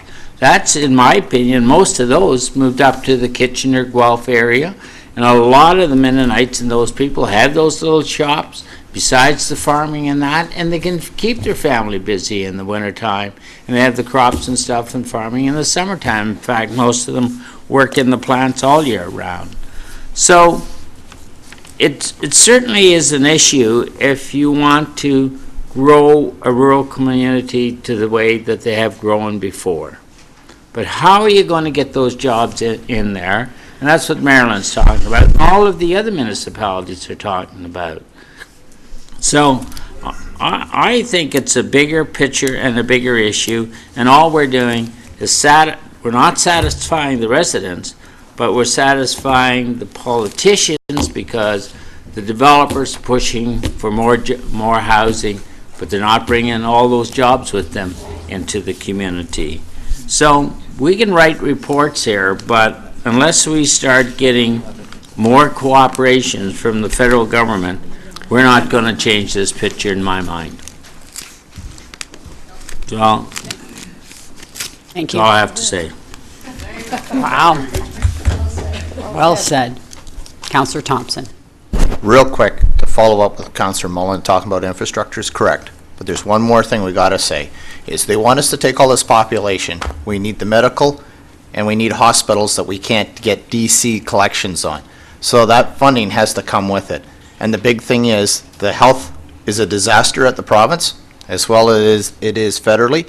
But if they want to take us all this growth, they have to give us the insurances. They're going to give us those medical buildings, the hospitals, and everything else that come with that infrastructure. That's another thing that needs to be added in that infrastructure. Alan, sorry to say that. You have family, I have grandchildren, I have great-grandchildren. You can't expect only the new housing to provide all of that, because who's paying for that is the people, the young people that are trying to buy new housing, trying to get a roof over their head. Yeah. How do you think they're going to afford, unless you go and help them, or unless you can do that, how are they going to afford to put a roof over their head? That's why we are in the housing business here, because we're taking immigration in that can afford to buy the houses at 400,000, 500,000, 600,000, 700,000 is out there. So again, you're pointing at the province. Who's the taxpayers there? All of us are going to, sooner or later, have to start contributing to some of these things, whether we like it or not, through taxes if we want all of those, if we want it all free, and all of the rest of it. I think you got to start carefully thinking out of how you present yourself and how we present ourselves, pointing to the province all the time without pointing at the federal government is not going to win this battle. Well, I We think I wanna win mentioned the this feds battle. along with it, Mr. Yeah. Chairman, but To Chair Kolb's point, have the federal government, has anyone from the federal government been invited to the workshops? We invite those 9 members or 10 members that we have all the time. And how many do show up? 1 or 2 or 3. We have some that do show up. We have very, very few of those show up. That show up. You tried to invite them to Mississauga. You tried to invite them to Caledon. Yeah, you know, they don't want to be there. They're not, we seem to think we need more people in Ottawa. We need less people in Ottawa, and we need decisions from Ottawa. That's what we need. Yes, I would agree. Councillor Tovey. Thank you very much, Madam Chair. Just very, very quickly, this has been a great conversation. I'm really glad to hear everyone coming out swinging on this. I just wanted to remind everyone that municipalities own 65% of the infrastructure in Canada, and we only get 9 cents on the dollar of the taxes. The consolidated government revenue and expenditures for 2009, that's all the taxes completely in the entire country, $633,672 million were collected, of which property taxes, which is our only source of income, accounted for $54,862 or $862 million. We can't survive on that. You're all absolutely right. We've got to get after the federal government, and they've got to start contributing to municipalities, or we'll just have a bunch of suburban areas and a bunch of density and not a heck of a lot of jobs and no way to pay for the infrastructure on a go-forward basis. So thank you all very much. Good conversation. Thank you, Councillor Mullen. Are you putting on the floor that you have go on a hunger strike? I just wanted to support that. I don't think it really would have any, well, we all know that you have a special formula that's sent to your office on a weekly basis, so you could survive on a hunger strike. So I just want to know, I would second it if you're prepared to put that on the floor. Well, will you provide the tent? Councillor Moore. Councillor Moore. I'm starting to feel a little left out on the, I won't say what I think it's called this morning. It's something about a fest. Anyways, you know, this morning we had a presentation from the folks from Mowat, and they were recognizing the region of Peel, of how we thought outside the box, how we made that leap of faith to do business differently, and as a result, we are reaping the rewards of that through enhanced funding from the province. And I think, you know, with childcare, exactly the same scenario unfolded. And I think what we need to do in this case as well, we've got all the statistics, we've got all the facts, we know what's right. Maybe we need to sit down and think outside the box and come up with that solution that enhances our likelihood of getting additional funding and being recognized by the province and the feds. You know, we sit around here time after time and we complain about our location in life, not just geographically, but in terms of being recognized for federal and provincial funding. And my only point really is that we made the leap of faith, we did business differently, others noticed, and we need to do the same in this case too. We need to find that pilot project, we need to find that different way of doing business that gets us noticed. Because I think we're good at doing that. Thank you. Councillor Yanika. Thank you. I'm not going to belabor it. I could say lots, but I'm going to just leave you with this thought. For some of you, it'll be a waste of time. For others, I hope it's poignant. The province isn't proceeding in spite of everything they've just heard around the table. They're proceeding because of everything they've just heard around the table. If left to our own devices, smart growth wouldn't exist. We'd all built estate lots, hope we're part of a regional government that pays the tab for it. That's why they're doing what they're doing. That's all I'll say.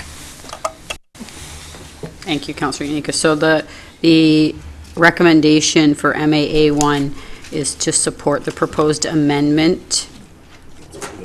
Are we moving that with, am I hearing we're moving that with direction to bring back a report? Yes, or- yes, yes. Okay. Mayor Morrison, are you willing to move that? And Mayor McCallion? All in favor? Any opposed? Nope, carried. And also MAB4, I'll move at the same time. That's communications connected to MAA1. Move receipt of that. Councillor Moore, move receipt. Councillor Thompson, all in favor? Any opposed? Carried. And then MAA2, just before the recommendation, we've had, I think people have spoken to both, but I did have one question and a bit of a concern that I wanted to raise, and it's with reference to under the 5-year cycling. I think under all of the different subcategories, if you look on page MAA2-4, the report makes reference to coordination. I don't know if staff could speak briefly to that. And we've had a lot of discussion here about lack of communication between the province and the municipalities and the federal government. And it says here that the 5-year cycling could be achieved if all of the different ministries and interagencies within the ministries are coordinated. If staff could speak to that, I would appreciate that. That's a concern to me. Through you, Mr. Chairman, the issue here is that we just been through this growth plan conformity exercise, which took several number of years and cost a significant amount of money.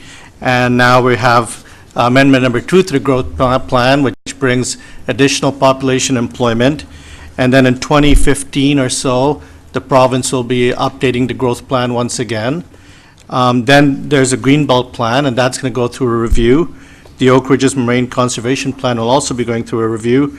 Right. Lake Simcoe Niagara Escarpment Plan is actually going through a review, and so forth. There's a lot of planning documents out there. And none of that- these are coordinated. And my concern is we don't have the resources to provide comments on all of these planning documents on a regular basis without some level of coordination.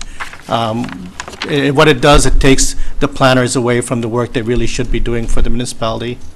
So we're looking for some coordination from the province on this bundle of work, have one review cycle, bring the provincial documents to us, we'll comment on it, but not this continual cycle of provincial work that really does bog us down. My recommendation, I would agree with you, but my recommendation is the wording would be stronger in the feedback and the report to the provincial government that there should be one cycle. I don't know if they'll listen, but I don't believe that the wording is strong enough in the report making reference to that. And I think we've had a discussion around it. It will be a cost, whether in a human resources cost or financial cost to the region and the municipalities. So if we could include that in the report to the province, that would be great. And Councillor Paderak.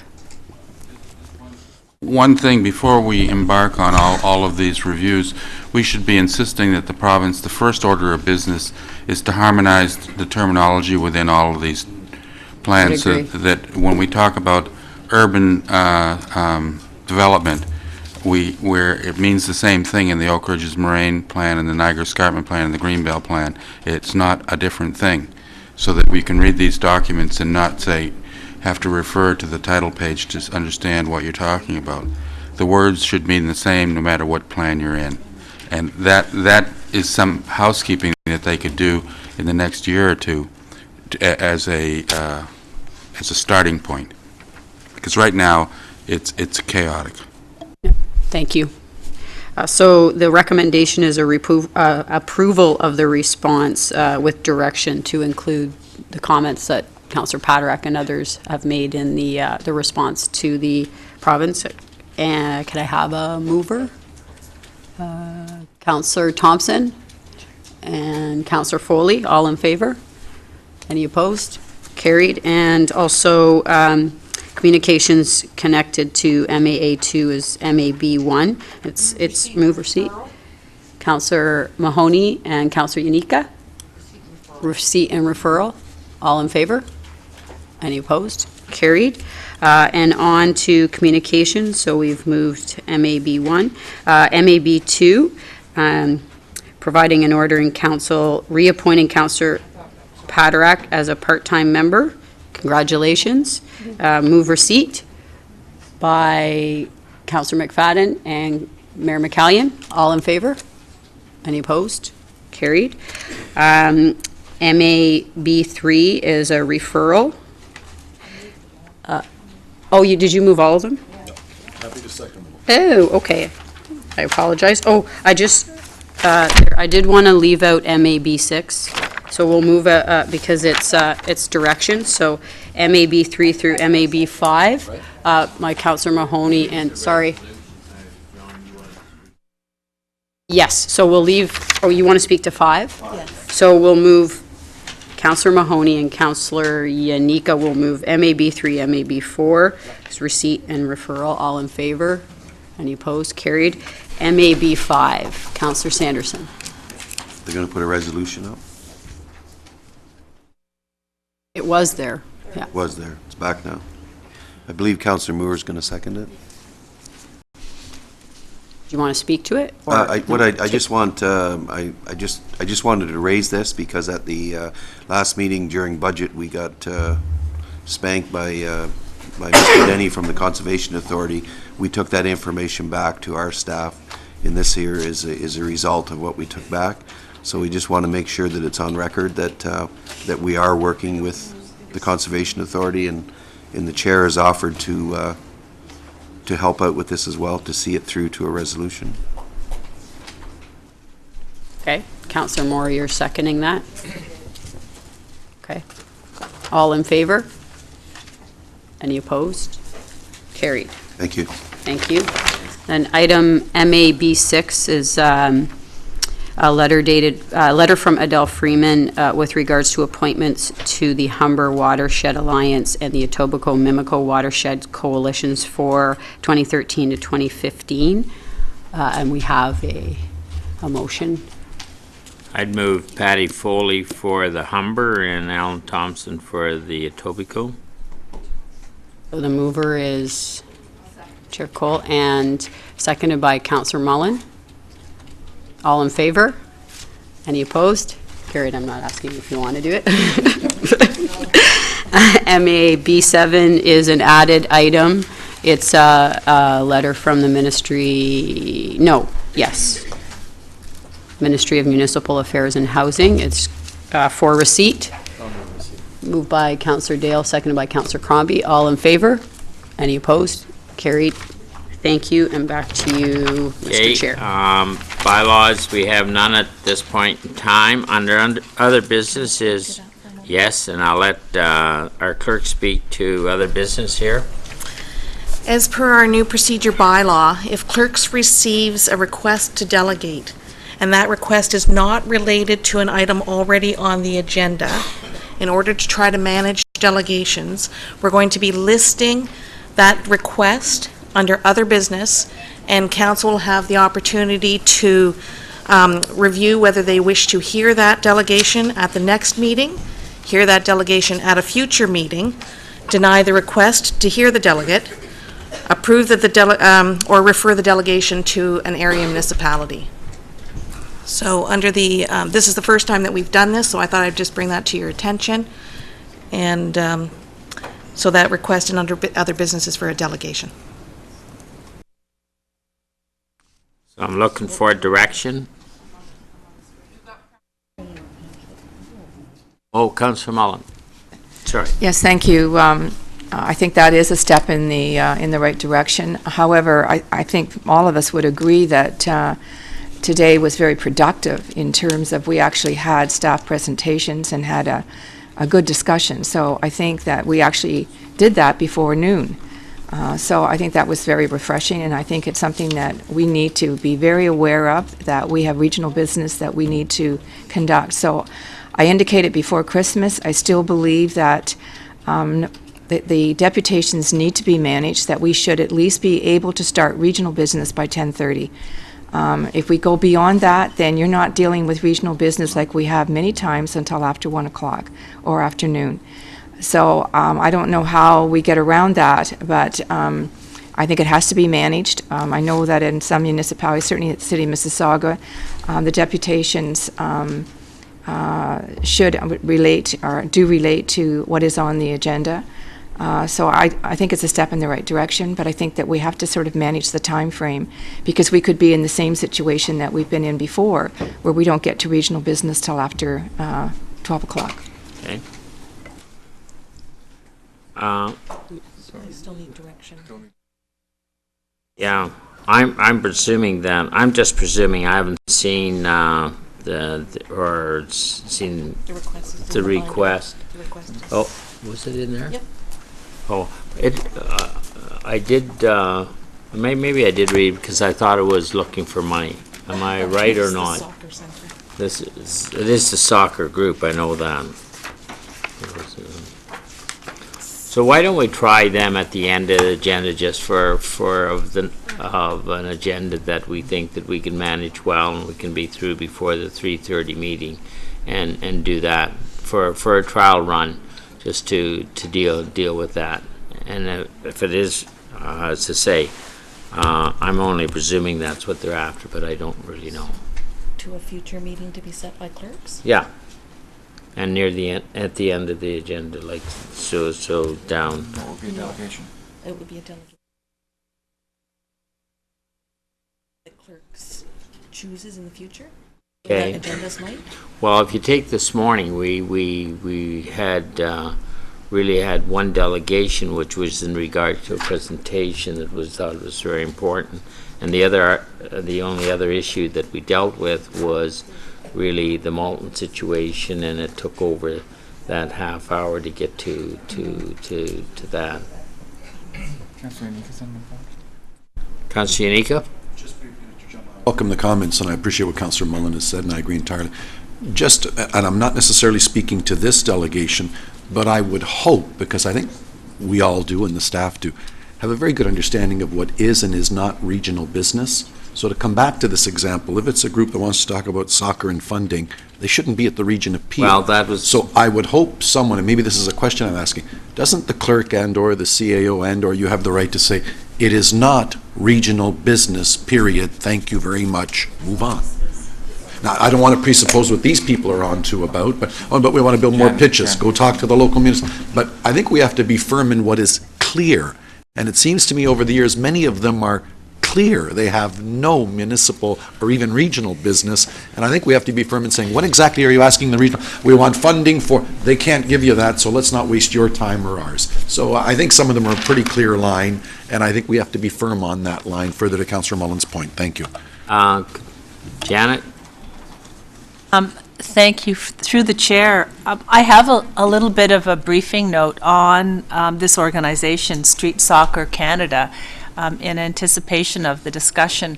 And it's not unusual for the clerk's office, upon receiving a request for delegation, to contact us and say, you know, we try to meet with delegates so we have a sense of what they're asking, and that we can be informed to help council make whatever decision comes out of that presentation.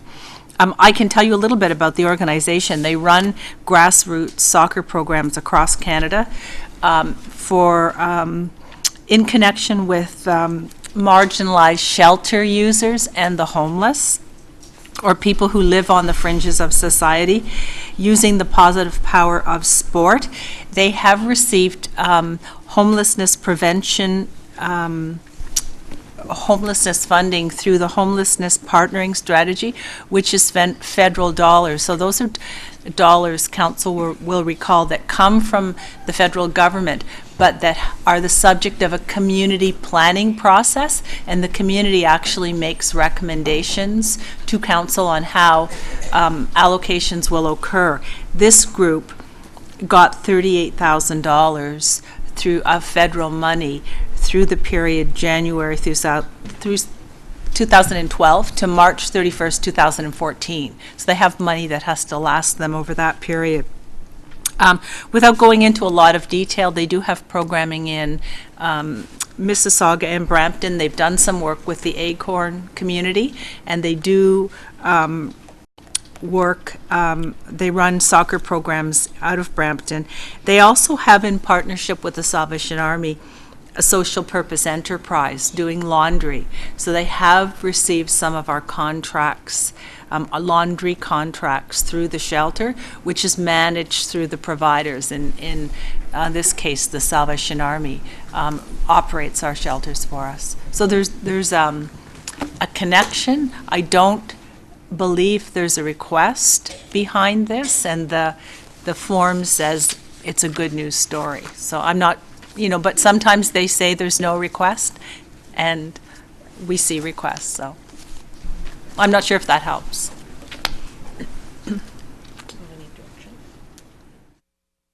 So, what's the comments? Trial Okay. basis, and that I think the other issue is that there are presentations sometimes made at the local level, and then they come up here at the regional level. I think those have to be monitored because we all sit at the local level, so I think that that's important as well. Okay. All those in favor of that? Carried. Moving on then, I have a notice of motion. Would you like to finish the agenda or before we go for lunch or? Absolutely. Okay. We have a notice of motion for the next meeting. Councillor Paderak, did you want to speak to your motion or would just? Notice he'll speak to it just till next time? Okay. All right. The next item then is to move into camera. Do we need to go into camera? It's up to council. Straight. Okay, Minutes first. yes, I have. First of all, give me a motion to approve the minutes, okay, by Star and Tovey. The minutes of the December the 13th, 2012 Regional Council closed session report. Are there any questions on it? If not, all of those in favor? Carried. Then, we have our in-camera items. Do you want to move a motion then? They don't want to go on camera. They said they will ask for a motion for this. Yeah, so the public motion is item 2A. Would someone like to move and second that? Okay. Are there any questions then on those items? If not, all of those in favor? Opposed, anybody? Motion's carried then. The bylaws relating to the in-camera item. Do we have one? I have a motion then by Carlson and Crombie that the bylaws listed on Regional Council agendas being bylaw number 3, 2013, given the required numbers of reading, take as read and signed by the regional chair and the regional clerk and the corporate seal affixed thereto. Are there any questions? If not, all those in favor? Opposed? Motion's carried.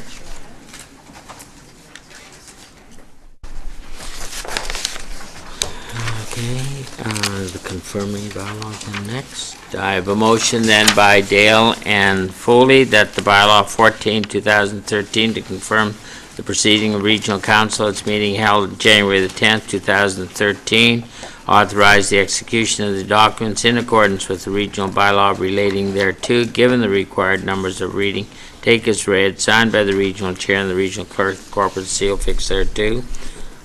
All those in favor? Carried.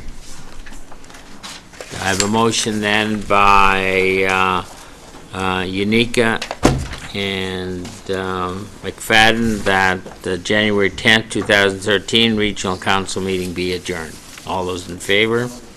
Carried. Thank you all very much for your help.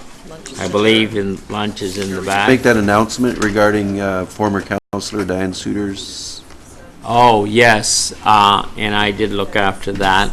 Just many of you may remember Diane Suter's son passed away, and John, I'm going to have to ask you for the details, because or Saturday. 2 to 5. okay, thank you very much. Okay, have a great weekend. Emma, would you have a few minutes and 45 minutes to talk to Alan and I? Sure. The other thing, when we're moving around the agenda thing, one of the things we did at Callan a few years ago is we moved in camera to the first thing off the